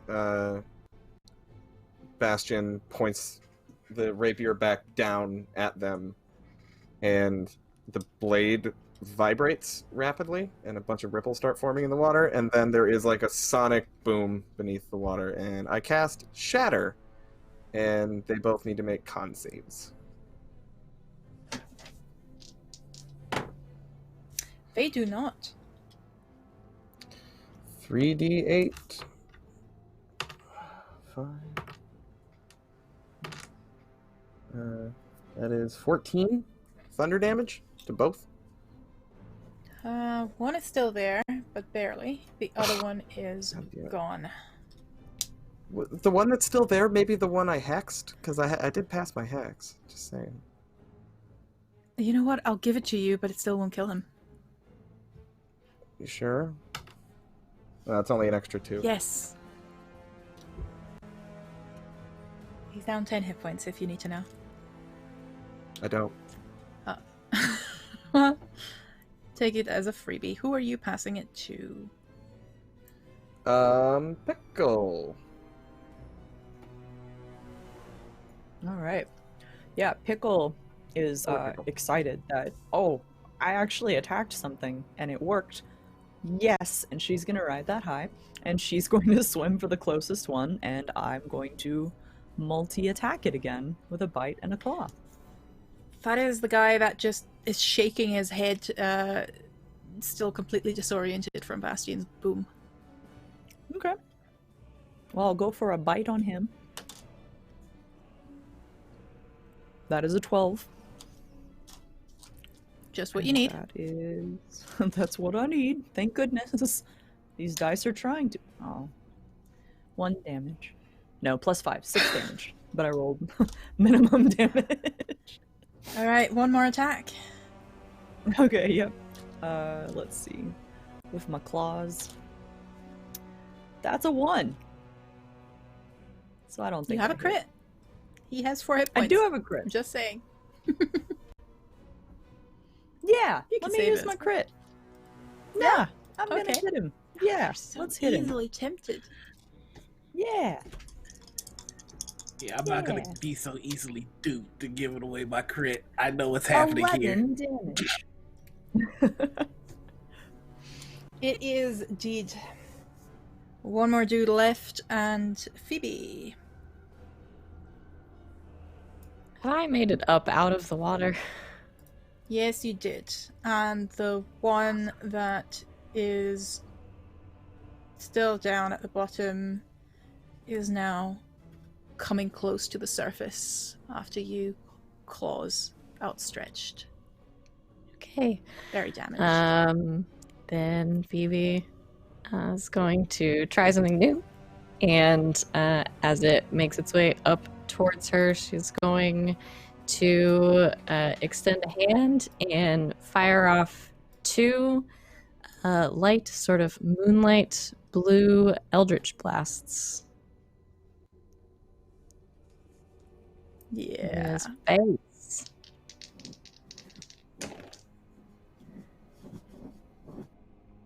That's a 25 and a 23 to hit. Easily.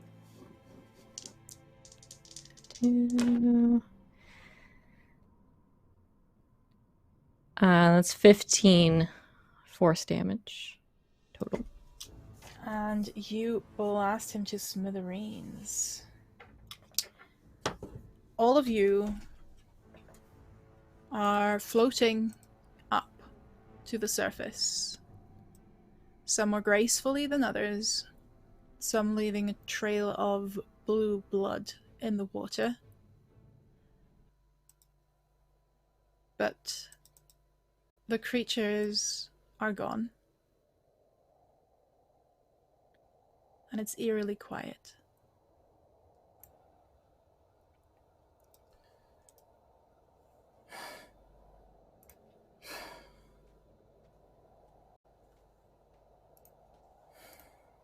We've made it.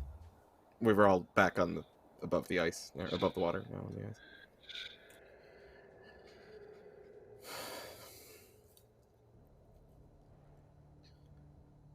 So what do we make of that?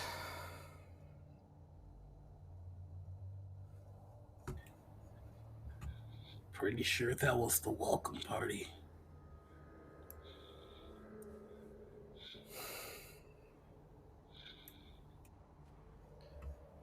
Can't take too many more like that.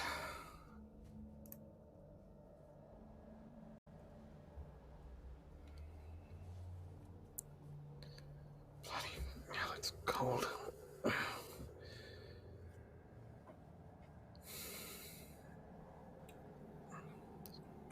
At this point, Bastion realizes that he still is Phoebe, and like looks to Phoebe and then is like, "What? Oh, sorry." And then Is that what my hair looks like? did I not get it right? I mean, I thought I had the streak. Is it? I don't know. Well, it's what I see.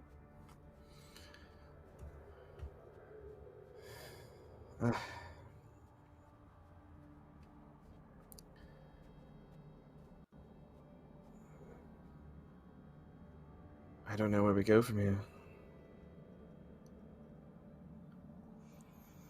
Well, we should at least not freeze to death. Phoebe's gonna pull herself up out of the water.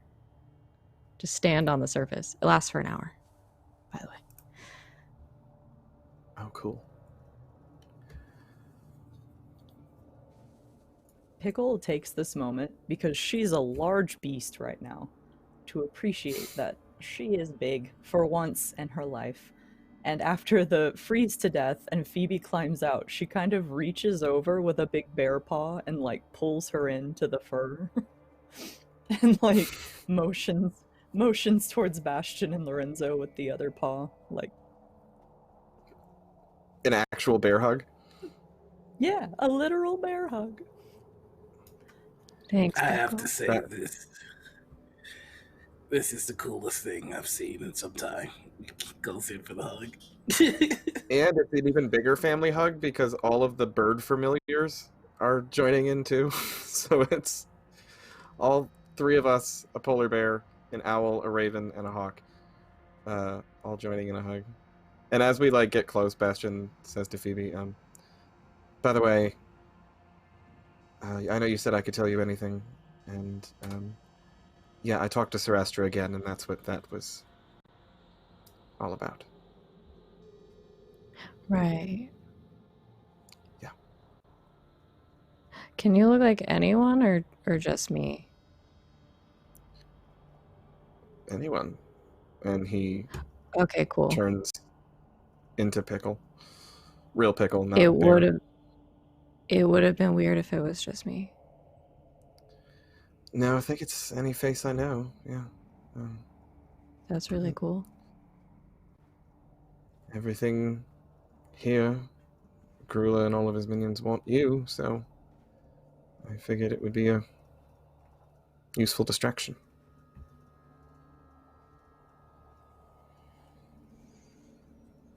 We have to find him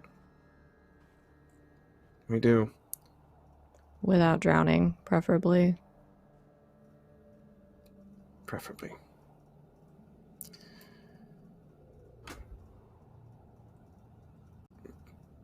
But where from here?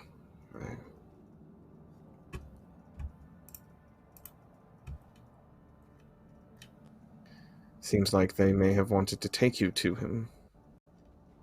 Of course, we don't want to go anywhere on their terms, but is there any way to know perhaps where they came from? It's not magic that's my expertise, but if there's... First, it would help to identify what these creatures are, I believe. Good point. I didn't even see them. Well, the rest of you was sleeping. I was up, and they just appeared. Seemingly out of nowhere.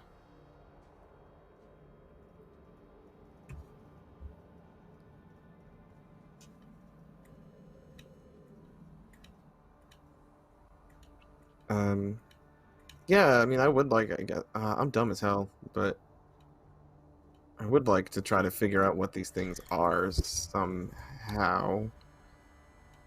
Yeah, make me, Bastion and Phoebe, make me an intelligence check as well. Could I also attempt, since I'm still a bear, to try to sniff a trail? Ooh. Yeah, sure. Okay. Pickle, roll me as a bear. What's it? Survival.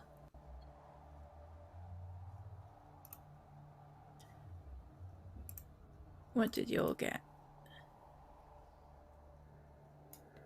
Well, I've rolled a 0. I had a 13. Mm-hmm. I rolled a nat Pickle? 20. Nice. I haven't added anything to it yet, but So while it's not a negative. I have a positive add, so. I got a that's fine. 15. You already had your intelligence thing, and you. Oh, yeah, if never you mind. Didn't quite get it. Yeah, because I'm deep. You are all very, very smart and intelligent people in your own ways. Anyway, dump stat for all of them. You're trying to figure out, did you hear something about these creatures? The only stories you can really think of are the shivers, the sharks that Salra told you about at the campfire after the attack and during the walk back. He did mention some other things in the water, everything about how they always attack from underneath Gruulah's things, but the species doesn't ring a bell anymore. Pickle, you start sniffing around after Bastian points you into the right direction of where he saw the fog and the creatures arrive from, and you follow the tracks, all of them, from every direction, end all of a sudden in the middle of nowhere. And you notice that where they end, the ice and snow was disturbed, thawed, and refrozen. You are fairly sure that they too came from underneath, from the watery depths.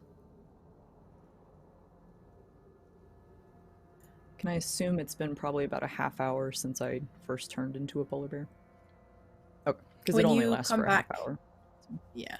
When you come trotting back after the sniffing to share your findings, halfway through the trotting, you turn back into Pickle.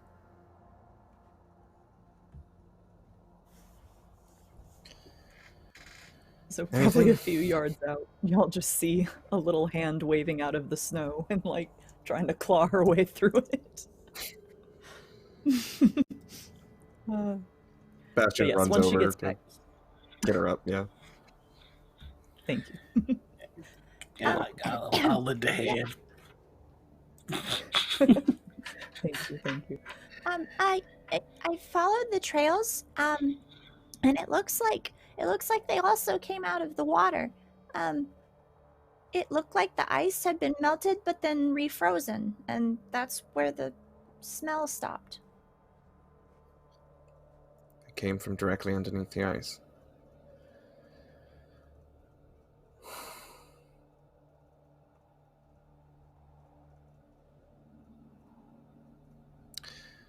Okay.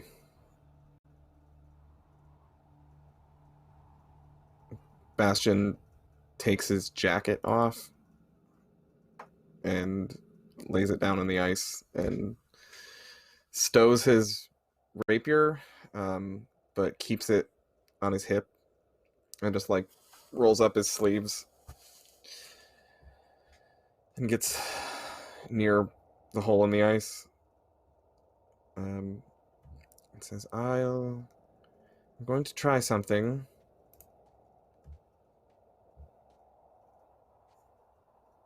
I have no idea what's about to happen, but I will try to allow you all to keep an eye on me. And he draws the rapier and taps it on the ground, and it glows. And then the other feature of the Kingfisher is that you can cast water breathing once per full moon. So he's going to cast water breathing on himself and then dive into the water with the Kingfisher. Water breathing is up to 8 people. Ah! Hey, everyone. I believe it's 8, but yeah. Is it really? Jesus, I didn't know that. Up to 10 willing If creatures, you'd like... actually. Holy and it's shit. a couple of hours, okay. too, isn't it? Yeah. It's for a day. It's 24 hours. Yeah.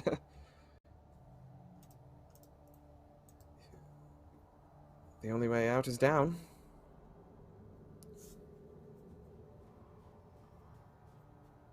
What do you say?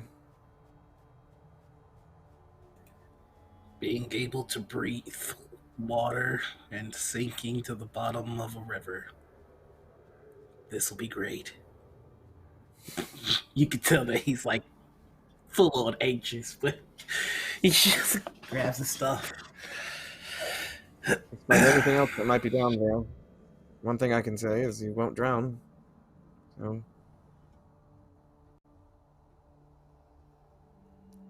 I know this is Well, a at least it's difficult water.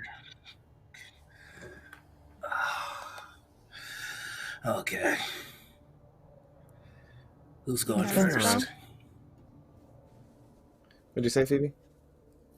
He said, let's go. If we're all going, then Bastion will throw his jacket back on, not leave any shit behind.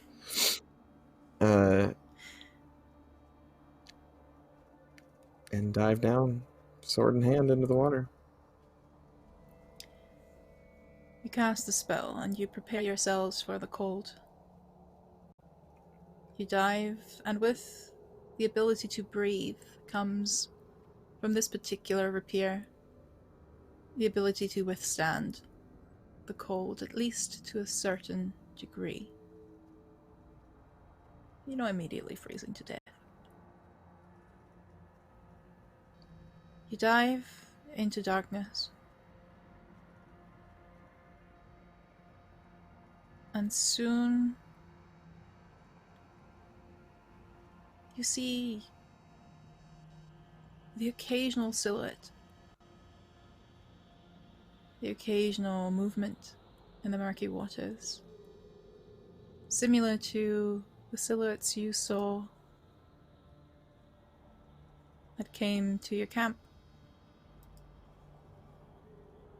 You seemingly go on forever, to the point where it is becoming utterly pitch black and you see nothing at all, none of you. The rapier glowing only gives you so far. Beyond that, black tar. But then you notice, in the distance, a strange purple glow. And as you sink further, dive further, you come across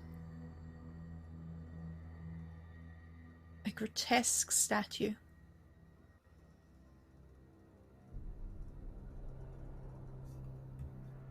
Something frozen in ice. Shards, spikes, icicles that don't make sense all over that thing it encapsulates. A purple-black mass that is writhing within that ice sculpture. Prison.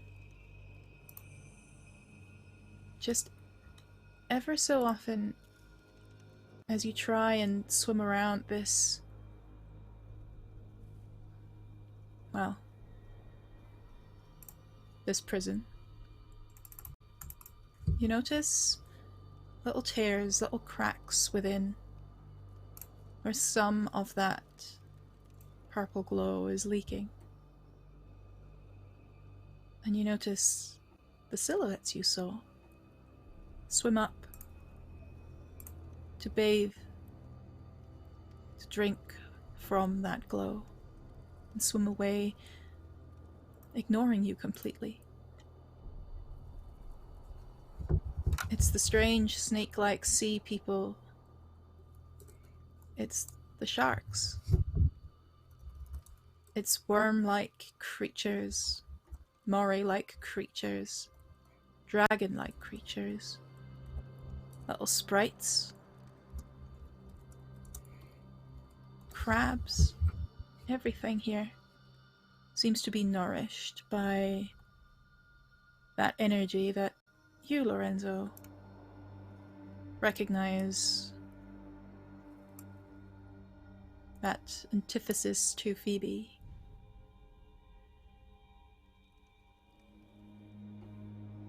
And Phoebe, every now and then within that writhing mass, it's almost like you can see a familiar face appear just for a very brief moment. A face that you've committed to memory, one after the other.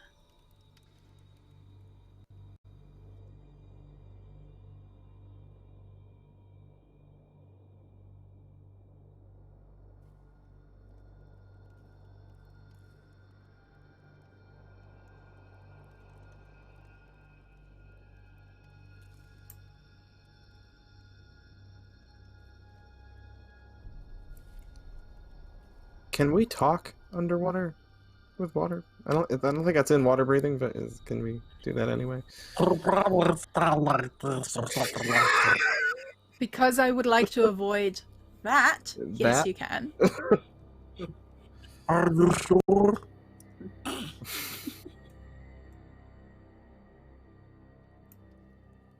Entirely silent end of the episode.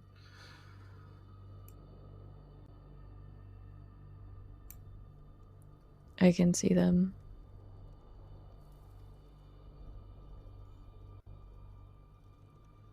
Who? What do The shards. I can see their faces.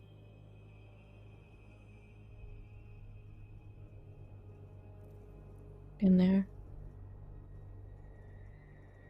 Do I recognize any of them, GM? Because Sarastra showed me a bunch of them last night.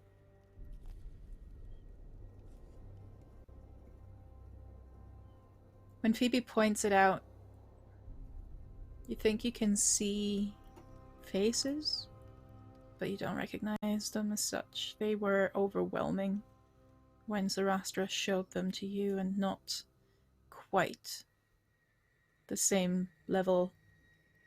You're not quite on the same level as Phoebe here.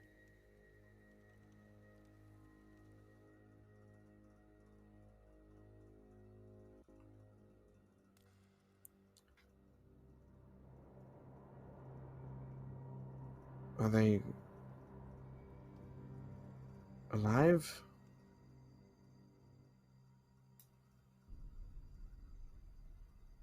I don't know.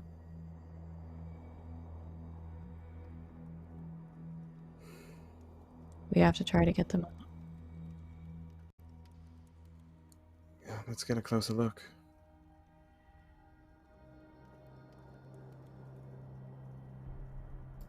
good things never seem to follow. Let's take a closer look. So let's take a closer look. You're not wrong. Bring the glowing rapier closer and inspect.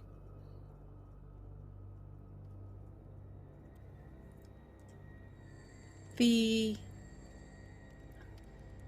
sculpture prison, it is large. And as you try and figure out what's top, what's bottom, what's anywhere here, you try and see a shape within, maybe the faces, maybe Gruulah itself, but it is amorphous. It is gigantic. And it is clearly not from this world. I am so glad you come to visit.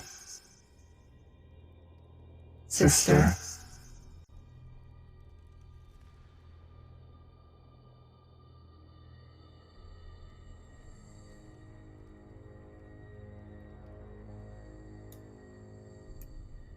You are not my kin.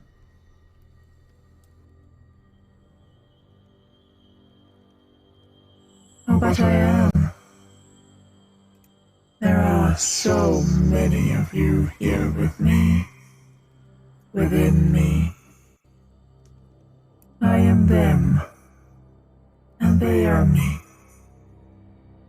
Join us.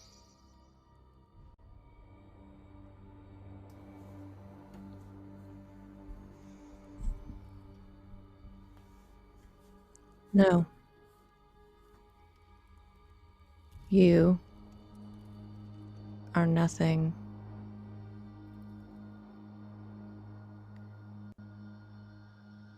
Not even a coward. Not even an insect. Just nothing. You steal the blood of others to try to become something. And here you sit. Alone. Unloved. Trying to make people care by frightening them.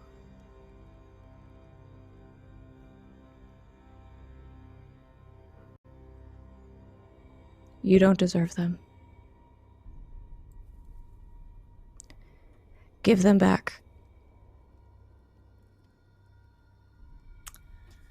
I want you to roll me something here. This type of combat is not fought with weapons. You can use your spells, you can use your essence, you can use whatever bloody well you like to emphasize what you just said. And I will respond in a similar fashion. But let me know what's happening as Phoebe says these words. I want to try to channel sort of into them, into the center where I can see the faces, a protection from evil and good, to try to separate them from him.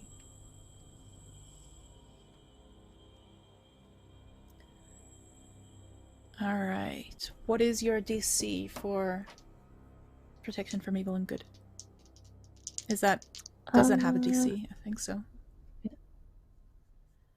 What's the general spell save DC? It does not, but it is a 15. Yeah. I'm going to roll that with disadvantage, because that was a pretty killer speech. And I rolled a 13 and a 7. You see cracks appear not within the ice now, but within that writhing mass of black and purple. Every now and then, one of those faces now seems to be bathed in moonlight. And all of you see that Phoebe herself is the source of that light.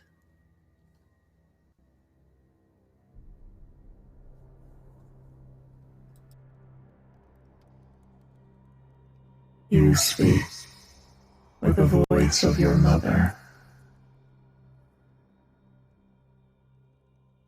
She told me the same thing.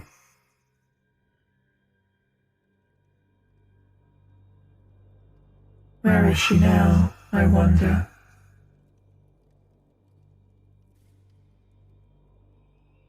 Scattered. Scattered into nothing. A million shards of nothing. All coming back to look for her and find me.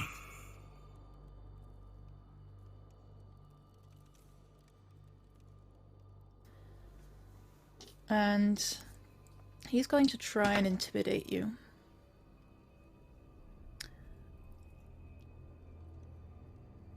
I would like for you to roll me a regular charisma check.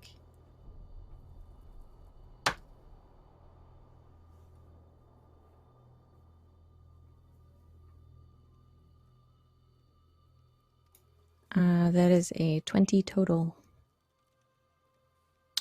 You're good. I just rolled a 9.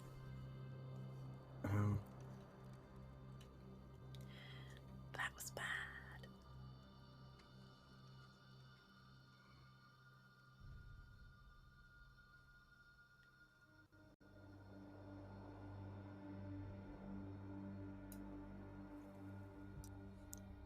You're pathetic. I know you can see the light. She holds up her hand where the glow's coming from. I know you can see the moon. My mother is shattered, but she's not nothing. She is everywhere.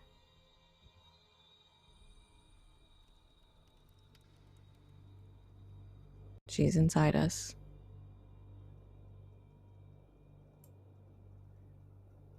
And by taking my sister, she's inside you. That seems like a mistake on your part.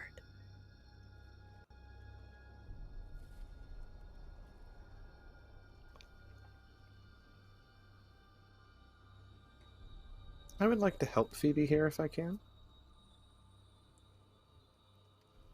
Simple as this, but I'll flavor it. As she's saying, she's in, her mother is in all of us. Bastion's sword kind of softly glows, and then that moonlit glow returns behind his eyes. I've got a bit of her too. And he swims beside Phoebe and just looks at her, and you can see the moonlit glow of Sarastra from behind his glasses. I'm with you. And a smile, and turns back toward this thing. And as he takes Phoebe's hand, I'm going to use Inspire Greatness on Phoebe. So you get a +4 to all of your attack rolls, damage rolls, ability checks, and saving throws. It's my charisma modifier.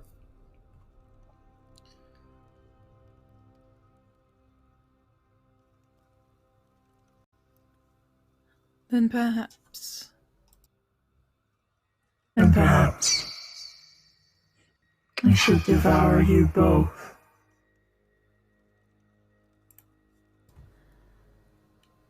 And from behind you, 2 tentacles wrap around you. You both see a large creature, squid-like, but with more eyes than any creature should have. Slowly, lazily coming out of the dark. You feel that squeeze, not lethal, but a show of might.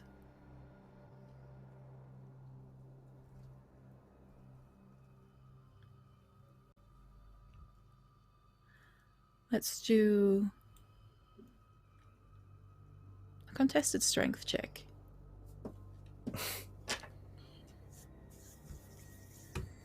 Phoebe Usually goes well. gets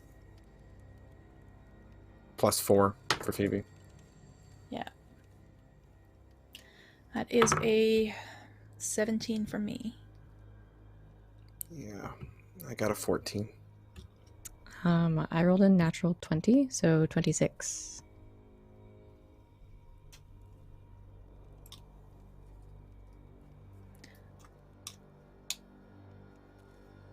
The light seems to be burning the tentacles after they're holding you for a while. And you feel a little bit of tension as Gruulah, without a word, wills that creature to hold on. And hold on. And hold on until that tentacle burns away.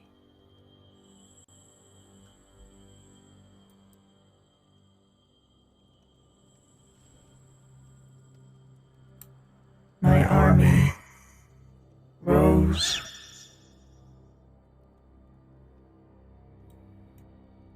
Every day, every hour.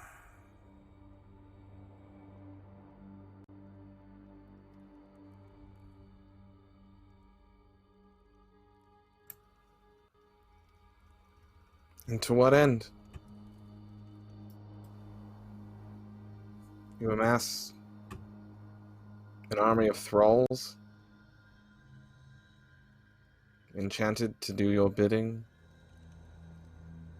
so that you can gather ever more thralls enchanted to do your bidding? This is it? Precisely. Pickle, make me a wisdom save. Oh, fuck me. Don't forget the +4.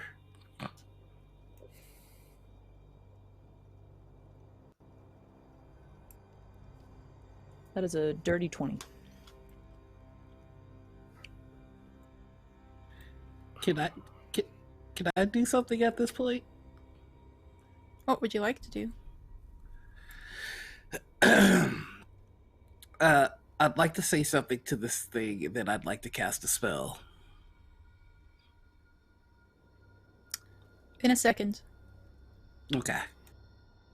In a second. Because we find Pickle.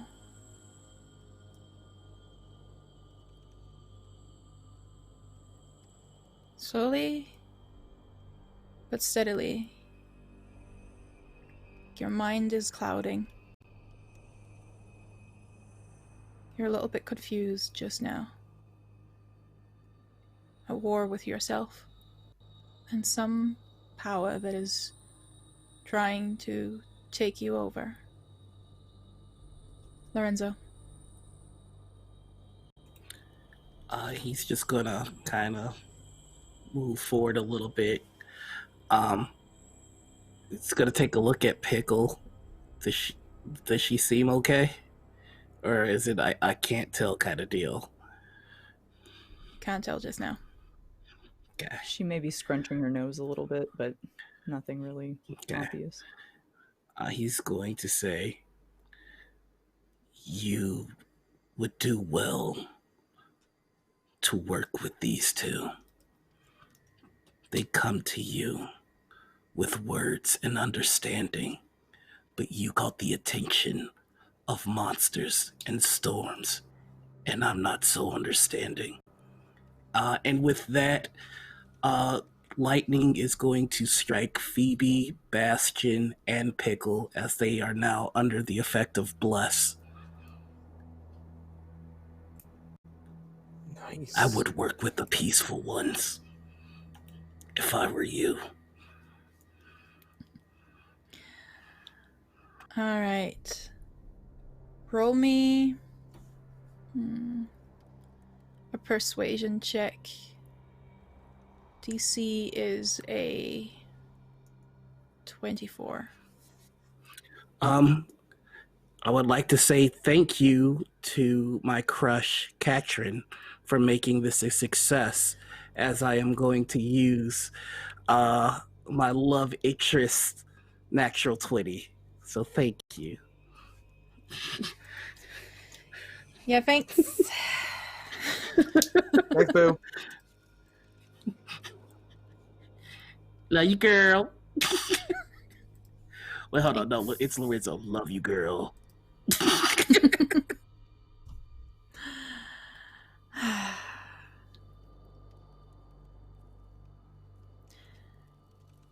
You notice a hesitation.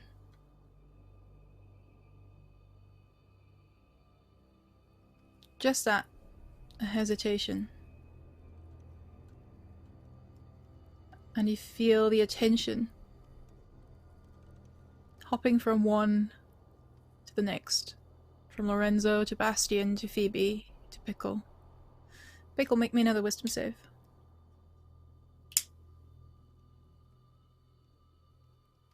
Now you get +4 and a D4.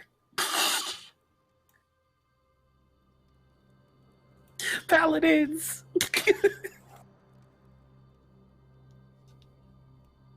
That's a 14. Because I rolled. Didn't I give you very Oh, low. Bardic Inspiration only lasts a minute. That's right. Even with the 4s, like the D4 and the extra 4. Just 14. Yeah, because I rolled a 4.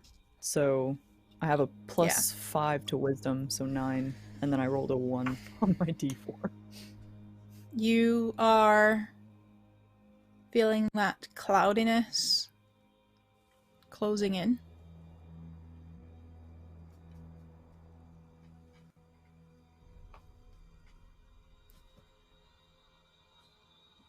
You're looking at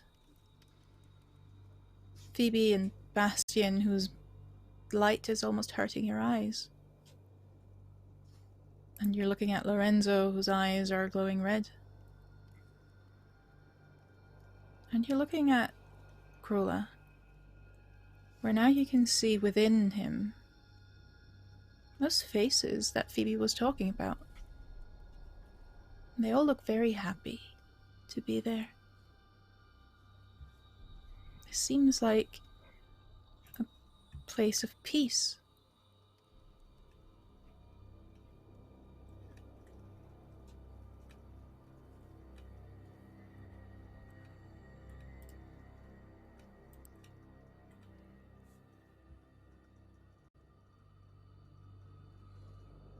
These are yours, sister.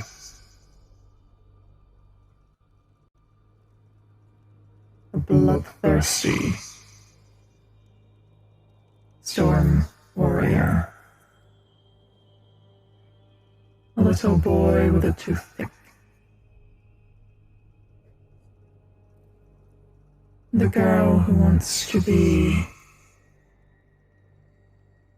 here with me. Look at her. She is already thinking about betraying you. Fear holds my army. Holds it well. They would die for me. They do die for me. Can you say the same about what you call friends? Yes. An army built on fear will always die for you. They will never try to live for you.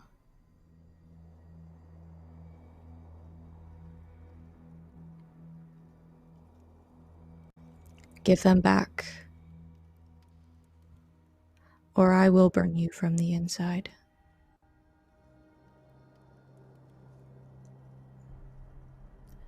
Pickle, make me one last wisdom save.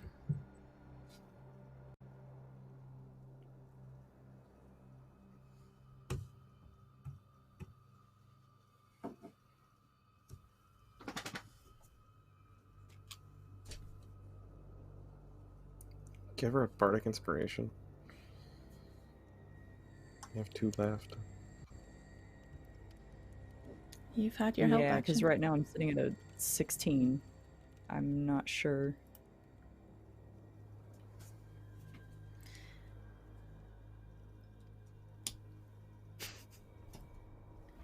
Can I do something really quick that might help me? So I said that I had infused something into everybody's things, and I did one for Pickle, and I was keeping it a secret. This is honestly what I infused with the magical tinkering. Can she grab the bangle off of her tail and pull it up and pull it close and hold it next to her, and it activates the magical tinkering where she put an image of the 4 of them, of her friends and herself, all together. I'm getting sad. Y'all. Because honestly, I had done this. And she's gonna hold it really close and try to focus just staring at that. And can that help at all with the roll, or just make it that much more tragic? Because you went straight for my feels, I'll give you advantage, and I'll let Bastian give you the bardic inspiration. How are you giving the bardic inspiration, Bastian? As you notice that Pickle is... She's faltering a little. faltering. Yeah. He turns away from Phoebe and sees Pickle struggling. Like, can I just ask, like, from Bastion's perspective, like, Dracu, what does Pickle look like while she's struggling with this? Yeah, she is probably curled up in as small of a ball as she can, like tail wrapped around herself and everything, which is why she was grabbing at the bangle. And she's just like curled around this thing, and you can kind of see faintly that there is an image appearing. I don't know if you can see it particularly clearly, but she is just, buried her face in it, just trying to concentrate on something. Yeah. Bastion lets go of Phoebe's hand and swims over to Pickle and puts his hands on her shoulders. And he says, just Pickle. Just listen to the sound of my voice, Pickle. Follow along just like we did. You gotta keep the beat. And he sings to her. He sings her the song that they played together just a few days ago when he jammed and she let him, and she played drums, and he just keeps telling her, no, you've got to keep the beat, and he's nodding his head trying to get her to nod along with him as he just sings this little tune into her ear. Come on, Pickle. And add a d6 of that bardic if you need to. Okay, I rolled a 19 for my advantage roll. So, okay. plus 4, 23, plus... I rolled a 4 on my d4, 27. And then Bardic. Oh my god, As dice. Okay, Bardic, it was a 2, but still, 29. Why are... Okay, dice.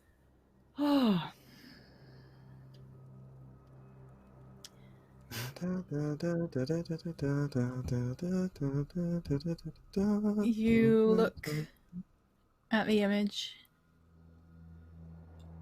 and you feel Bastion's touch and hear the song. You feel the lightning that Lorenzo has infused you with, keep you warm, keep you safe, keep you connected to the ones that Gruulah tried to take you from.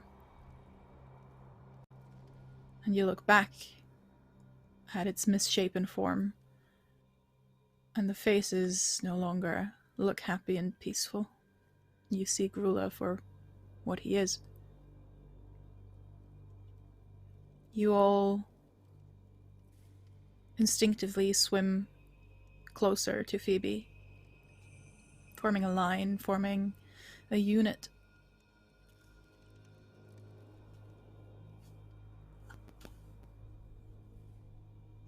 And you hear confusion when he speaks again.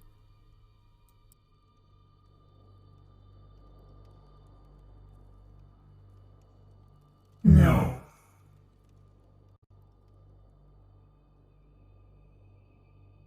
You are mine. You will be mine.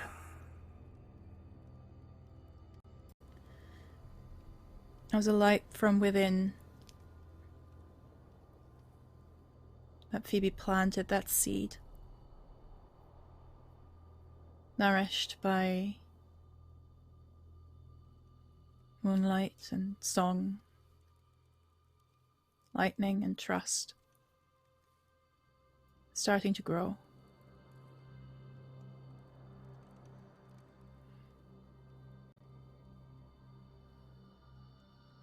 Phoebe.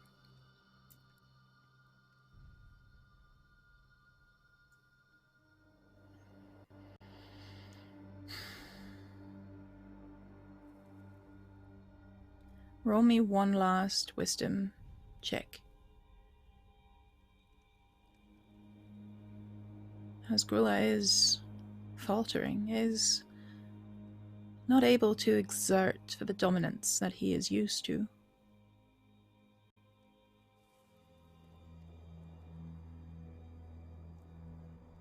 But how is he going out is the question. And who is he 25. taking with him? Is what you needed.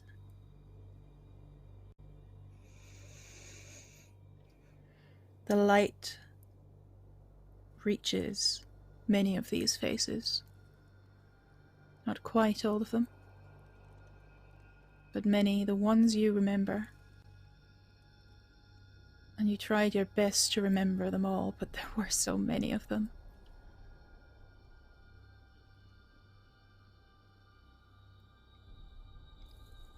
the ones you do, you see them within him and you grab them. Tell me what happens next.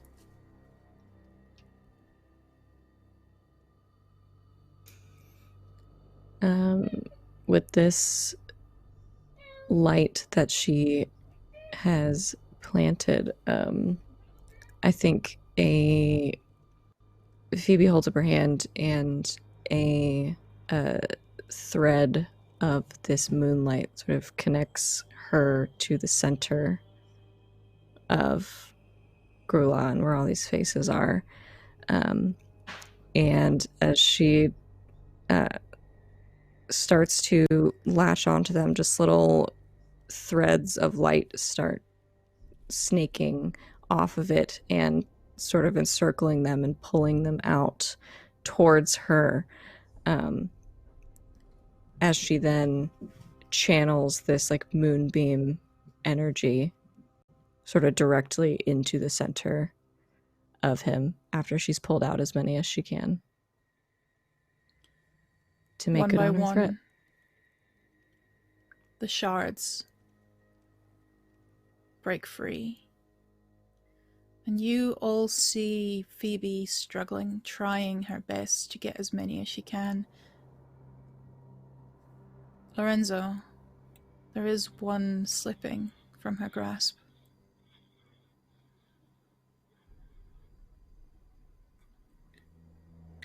Can I try something? Instead of going to the one that's slipping, I would like to put a hand on Phoebe's shoulder. And I would like to, in Orin, the language of the storm that I can now speak, pray that what you saved, you can now claim. I give everything I have to her so that she can do what she's meant to. And I would like to sacrifice all my spell slots to empower Phoebe to save them all, no matter the cost.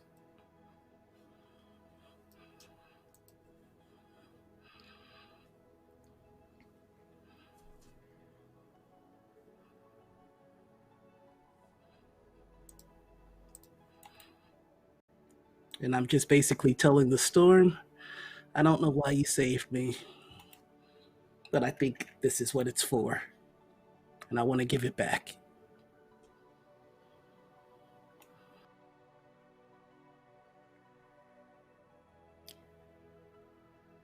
Phoebe, you feel them slipping. And you're trying your best. But it's so many of them. When you feel that hand on your shoulder. When you feel another hand holding yours. And a little bit of warmth from a small furry body next to you.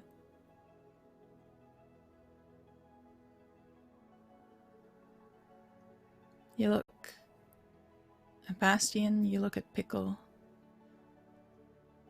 and you look at Lorenzo, and your gaze lingers a little because his smile is different. Whenever Lorenzo smiles, there's pain behind his eyes. Whenever he laughs, that chuckle is hiding something that you've always felt was there. And for the first time, there is serenity within his eyes. You frown and you wonder why, and you want to ask what is happening. But then the light that you called springs forth, engulfs you, Bastian, Pickle, Lorenzo, engulfs Gruulah. and calls to every single shard within. Calls to the very first power that he devoured. Calls to your mother with a voice of the storm amplified. And for maybe just a moment, maybe days, maybe centuries, you are suspended, blinded, breathless.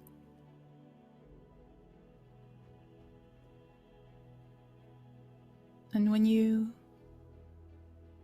finally look up again, you stand in the frozen wastes under a night sky with 2 moons and dancing lights and hundreds of women, like petals of a flower surrounding you.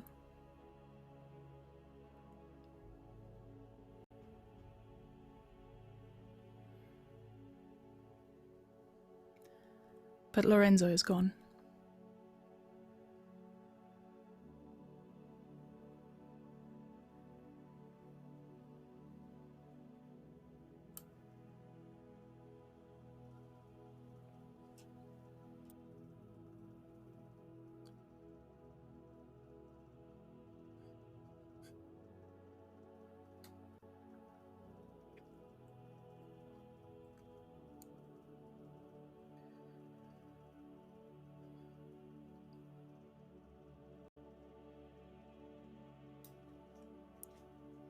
It's like he said.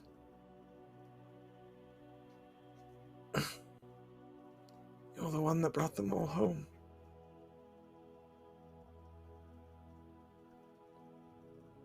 You did it.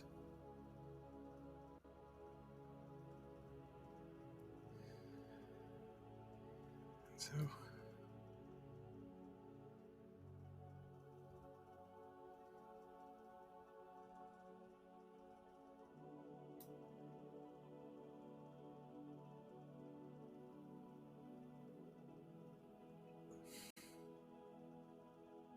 He did what he was meant to do.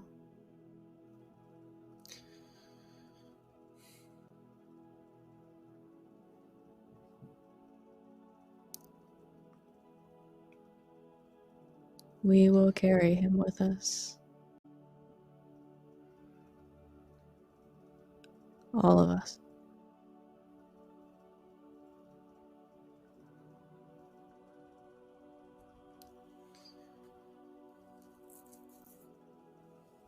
Bastion reaches into his jacket, and he's wiping tears away as he reaches in and pulls out one of those now extremely soggy, wet envelopes that he wrote on earlier.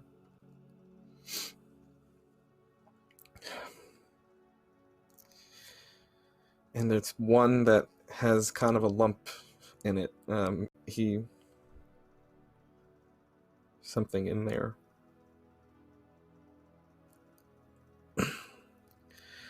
I wrote these in case,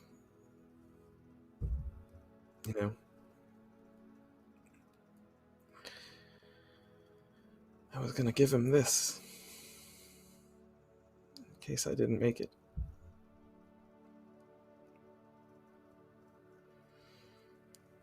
My family wore these. It's a crest. My sister and I got them when we turned 100. And it's a sign that you're part of the family now. This is when I became a Kumara.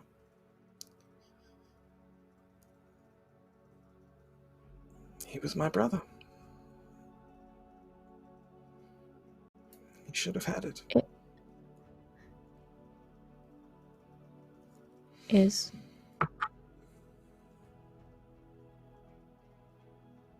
Yes.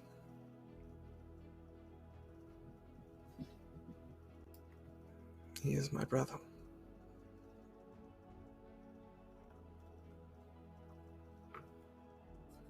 And he will always be my brother.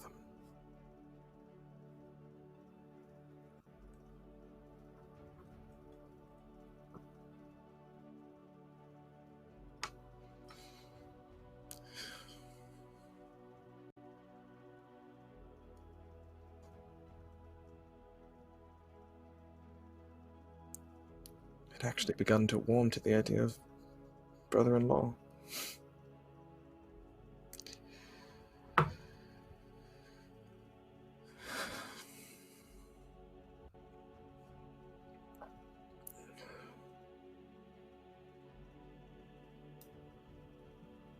He's a part of us now, too.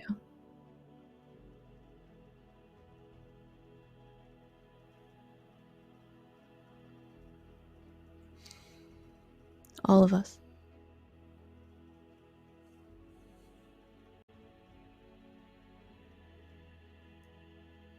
Pickle?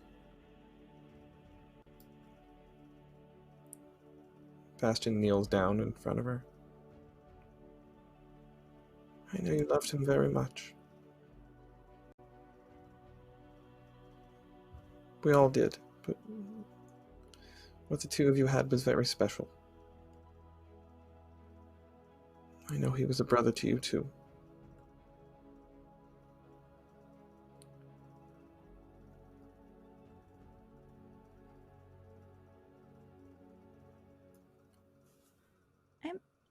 I'm sad that he's gone, but he'll always be with us, like Phoebe said, in our hearts. And he taught me so much, so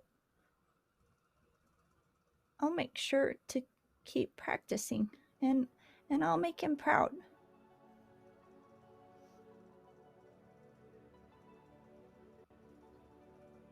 I'll practice with you.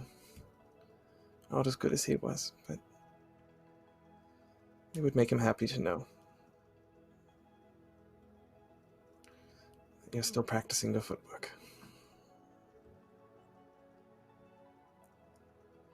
He gives her a hug.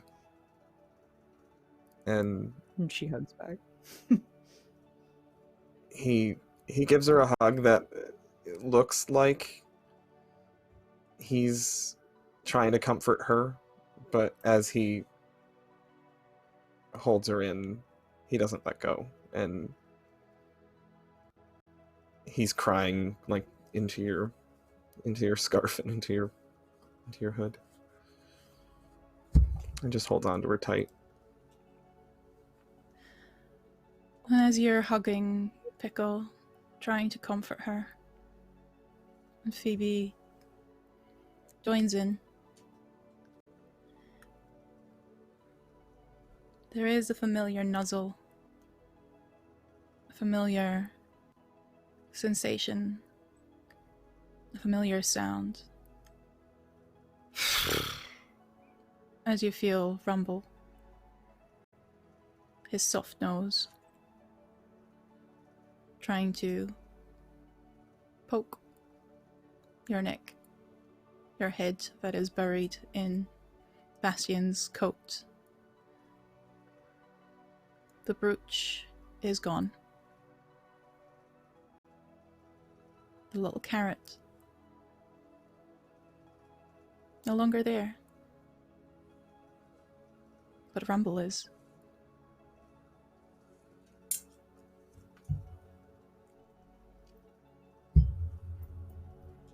Pickle kind of like looks and wipes away some of the tears and just, Rumble!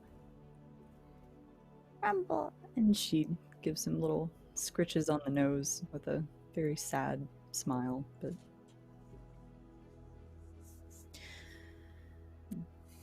Over the next few days, weeks, maybe even months, you make sure as far as you can that the ones once called shards are taken care of. With the help of the Yeti, with the help of Estrelle and her people.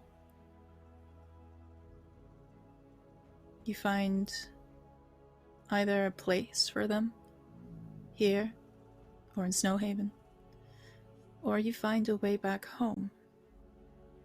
For now that Gruulah is gone, the Shadow Roads can be opened again, and the path to other worlds is free. The path to your own world is free.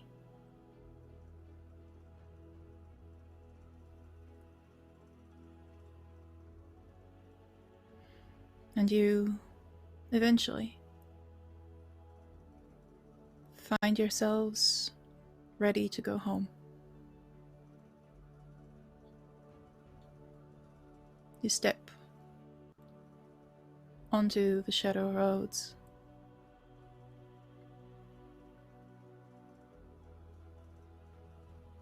You know you can come back. You don't know if you want to. And home will feel different.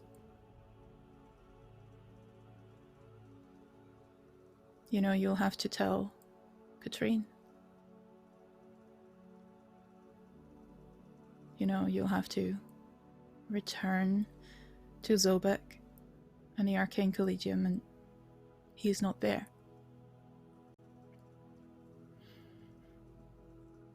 And as you begin the journey home, you're not entirely sure what that means,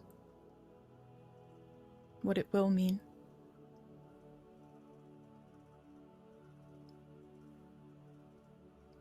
And whether it's something you still want, whether it's still home to begin with.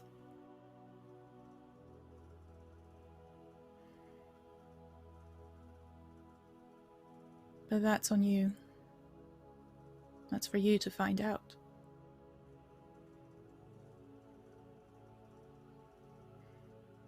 And as we step onto the Shadow Roads, following Bastion, Phoebe, and Pickle,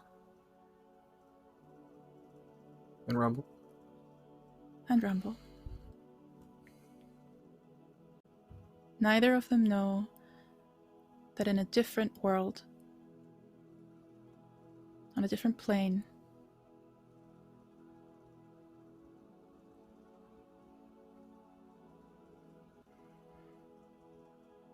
a man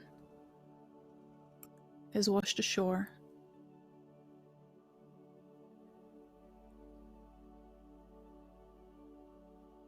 after a storm wrought havoc upon the coast for what felt like days.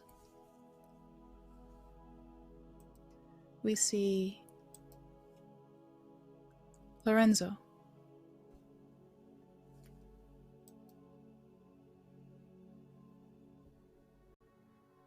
We see him open his eyes.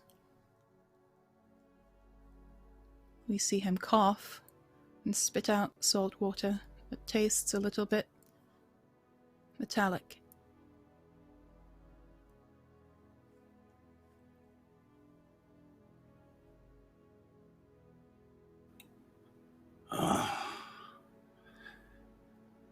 Again.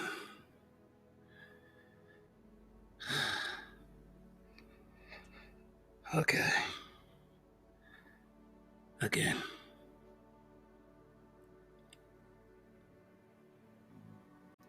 Just slowly starts to get up. And you don't know where you are. You don't know how long you were out.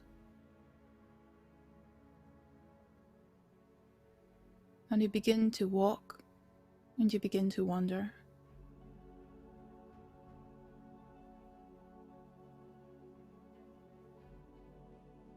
Until you hear something strange.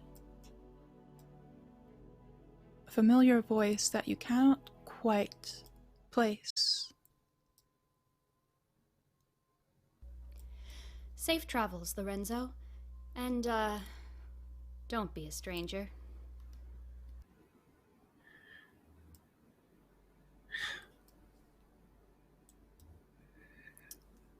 I won't be. And this was the finale of Song of the Deep, The Frozen Wastes.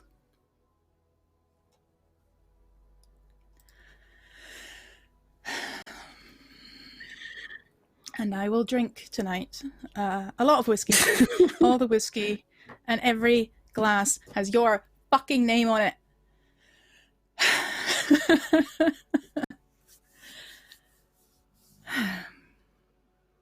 I can't tell if we lost Sabby or if she's just frozen with emotion. I'm not sure either, because she looks still sad and she shouldn't be.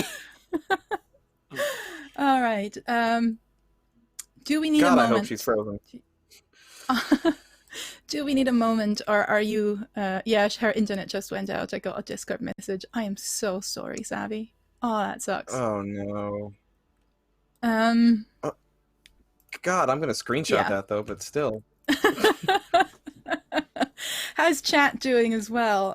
Because I was checking on you guys as well every now and then, but I hope the epilogue gave a little bit of happiness back.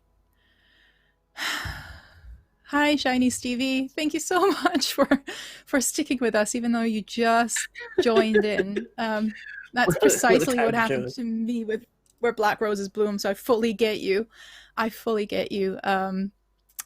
Okay, do we need a moment to scream? Do you want me to put the title up, or do you want to scream with each other and chat? Nah, let's do it. I mean, I'm okay. I don't know about anybody else. But man, Savvy's frozen face is a whole ass mood right now. I know.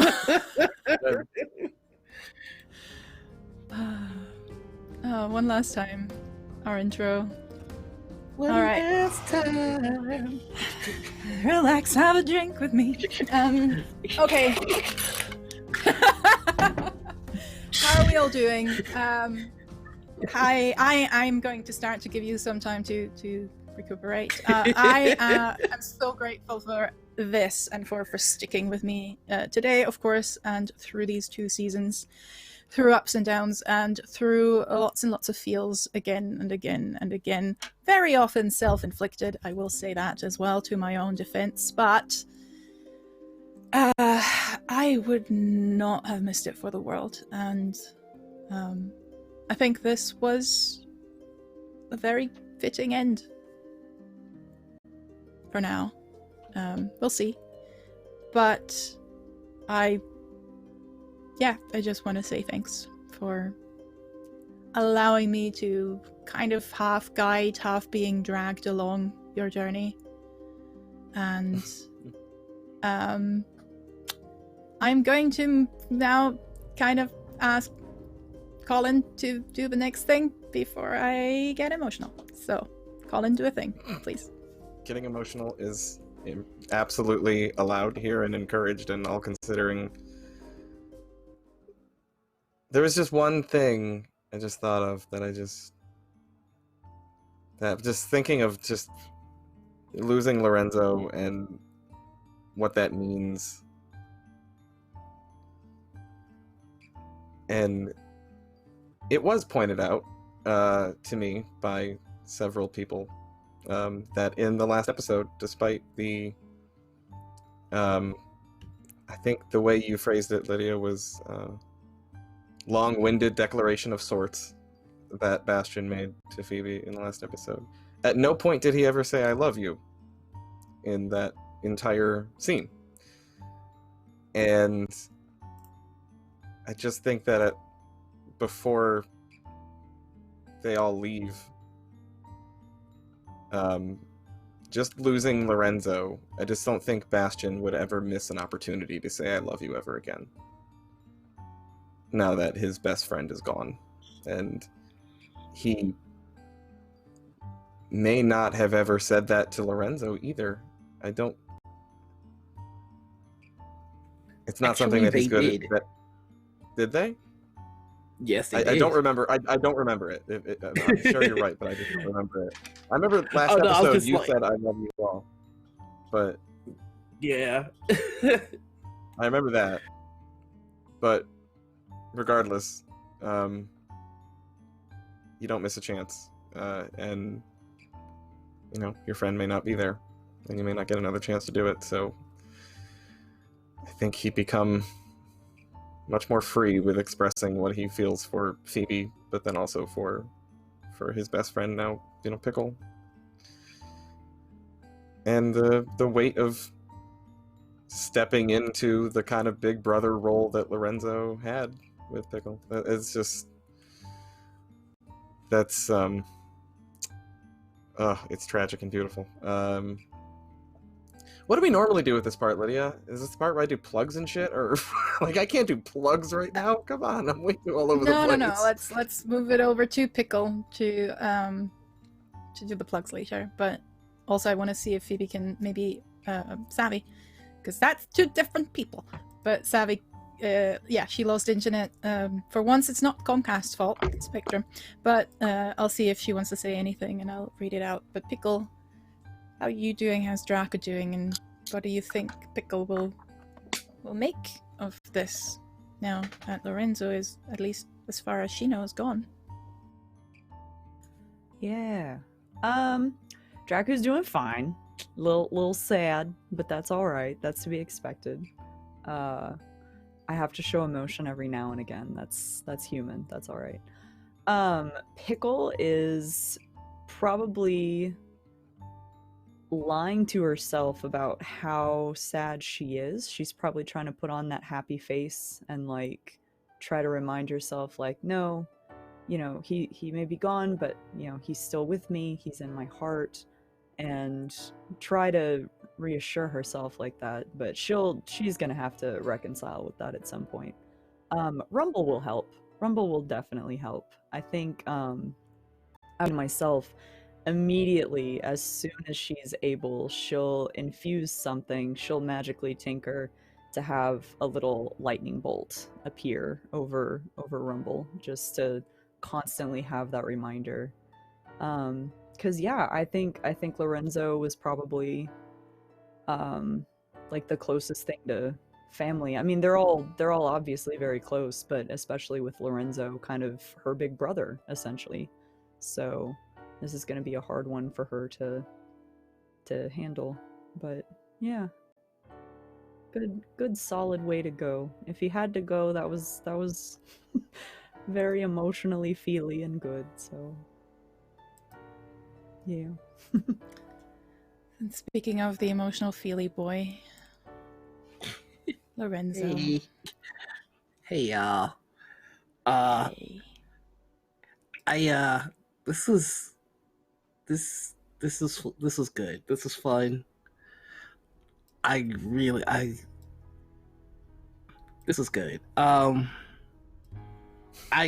do kind of find it funny that Lorenzo doesn't know any of the details of the shard or the fact that Phoebe's a god. He didn't see any of that.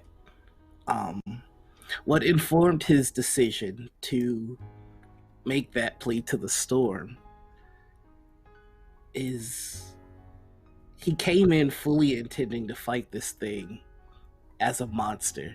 Like, it started as a, you know, you called me out as a monster on the lake.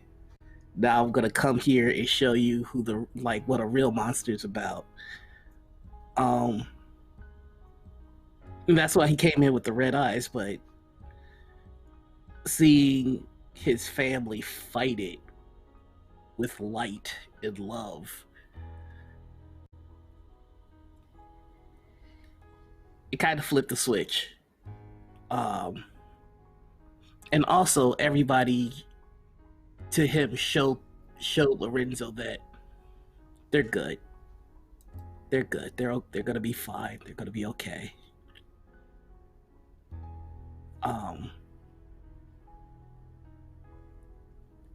Like it was just the little moments that informed the decision to make that plea. It was it was Bastard being more confident with the sword and having such a badass sword and his footwork improving. It was Pickle sliding up and stabbing somebody in the ankle, her form, top notch.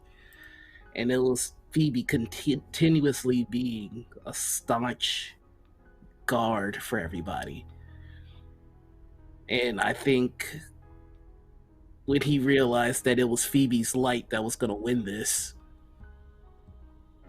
it was an easy choice at that point. It's just lift up the best of us. And the best of us is when we're all together. Even if that means walking away, so. Well, unfortunately, Phoebe and Savvy are not here right now due to the powers that be. She did just say that the last thing she just would say as Phoebe, because she was already gone sort of mid-hug, and I think before Rumble showed up. But that, well, you're the only family I've ever had until now. And you risked everything to get my sisters back. Enzo gave everything to get my sisters back. There is no word for that kind of love. And all I can say is I love you too. As for Savvy herself, you can always just cry and scream and send gifts at her at Savvy Seaworth on Twitter. I know she has a lot of projects and a lot of games in the making as well, so please do check her out. We have the season finale here, but we of course are in many other games of similar calibers. I'm not entirely sure if any game I've ever played comes quite close to this level of dedication here, but if you want to check out Phoebe Savvy, then do go to Game Nights, her YouTube channel with her husband Sean, GG Game Nights, 2 G's and Nights with a K, and you can find her there pretty much every day of the week. You can also find her in our Discord, of course, so if there's anything you want to tell her, then do just at her as Savvy Seaworth. She's in chat right now as well. She has a lot of feelings right now, she says. So please do join the Discord and we can chat a little bit more about that. Don't cry, Savvy, please don't. Let's go Pickle, if you want to do your shout out, Draku, and where else we can find you, and then just keep going clockwise. Sure. So I'm Draku, Draku3690 on Twitch. I'm a variety streamer. If you want to catch me in other TTRPGs, you can find me tomorrow actually on Rule of Lore at 5:30 Central. Is the prequel that introduces my character that I'll be playing, and it's a Kobold Artificer. So that's going to be a really good time. I'm already working on a cheesy voice, and I'm already knowing it's going to ruin my throat, so that's going to be great. And then, of course, again, variety streamer, you can catch me playing different video games. Probably the highlight that this crowd would be interested in, I do a completely randomized play of Baldur's Gate 3, and that's on Wednesday. And I roll dice to make decisions, and they usually make me very angry, but the dice tell their own story, so there we go. And that's me. Our favorite rat girl, and of course your drawing is still coming, because we did reach our sub goal. I just forgot to update it. Thank you very much, Colin, for those last 2 donated subs. So I think chat wanted the big bear hug of everyone, so Pickle Polar Bear hugging the other 3, and we'll post that in our Discord as with the burbs. I mean, up to Draco really, but yes. And Noir, who is, by the way, also responsible for the music you just heard for each and every character. All these songs were composed and created by him, and he also has a lot of projects. So many projects, you really mad person, you. Where can we find you next? Sleep is overrated. Hey everybody, I am Noir. You can find me on Twitter, Facebook. Nope, wrong. See, let's try that again. You can find me on Twitter, Twitch, and YouTube. There it is, as the Noir Enigma. You can find me on Instagram, TikTok, and SoundCloud as Noir Enigma. On Tuesdays, you can find me over on LFM Network, where I am in Degrees of Madness. You can also find me on Wednesdays over on Black Cat Gaming for our spy game, which has been a blast. On Thursday, on my channel, you can find me GMing The Lonely Throne, game set in my campaign setting that I've been running for 20 plus years now. Friday, we have the finale of Bloody Portrait coming up. I'm in that with Anna, so please give us a look. On Saturday, I believe it is this Saturday, it is the season finale of Morning Ritual, and we have Brennan Lee Mulligan on as our guest. And then on Sundays, you can find me over on Critical Misses, where I GM a mass game called Second City Saviors, or you can find me over on Action Fiction for our Vampire the Masquerade game, Drain the Rich. Finally, I am the first guest on Fast Times at D&D High, Persephoros podcast, and I am GMing Cobalt Press's Kickstarter game, City of Cats. So that is everything that I'm doing that has been announced. So that's it. I think that's enough. Alright. We're in do you sleep. Who needs Oh my sleep? God. And from one bar to the next, that is a Thank Colin, you. of course. Our Bastion. Bard is an extremely charitable term. Thank you. Jeez. I'm just so bummed Savvy can't be here for this, man. It sucks. I don't even know. I guess I do plugs now, right? Shit. Oh yeah, Octon Cthulhu finale is tomorrow at 2 o'clock. There's been a double agent inside the crew the entire time, and high likelihood tomorrow that person's going to get exposed, and then the shooting starts. So see that. You're going to want to see that. I have absolutely no idea what's going to happen, but I'm looking forward to it. So check it out, 2 o'clock tomorrow on Encounter Roleplay.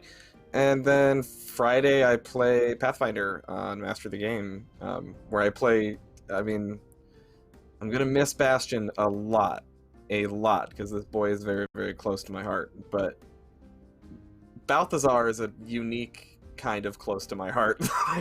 my weird dude who's falling apart and is like rotting, and his like fingers got ripped off in the last episode. He's a weird guy, and I'm really enjoying playing him. Definitely come see that. That's 8:30 on Master of the Game. And then every Sunday, One Shot Sunday on my channel, Kalinomicon, right here on Twitch. This coming Sunday, oh lordy, this coming Sunday is Steelanacht, and it will be, I mean, I think the best damn Steelanacht you'll ever see.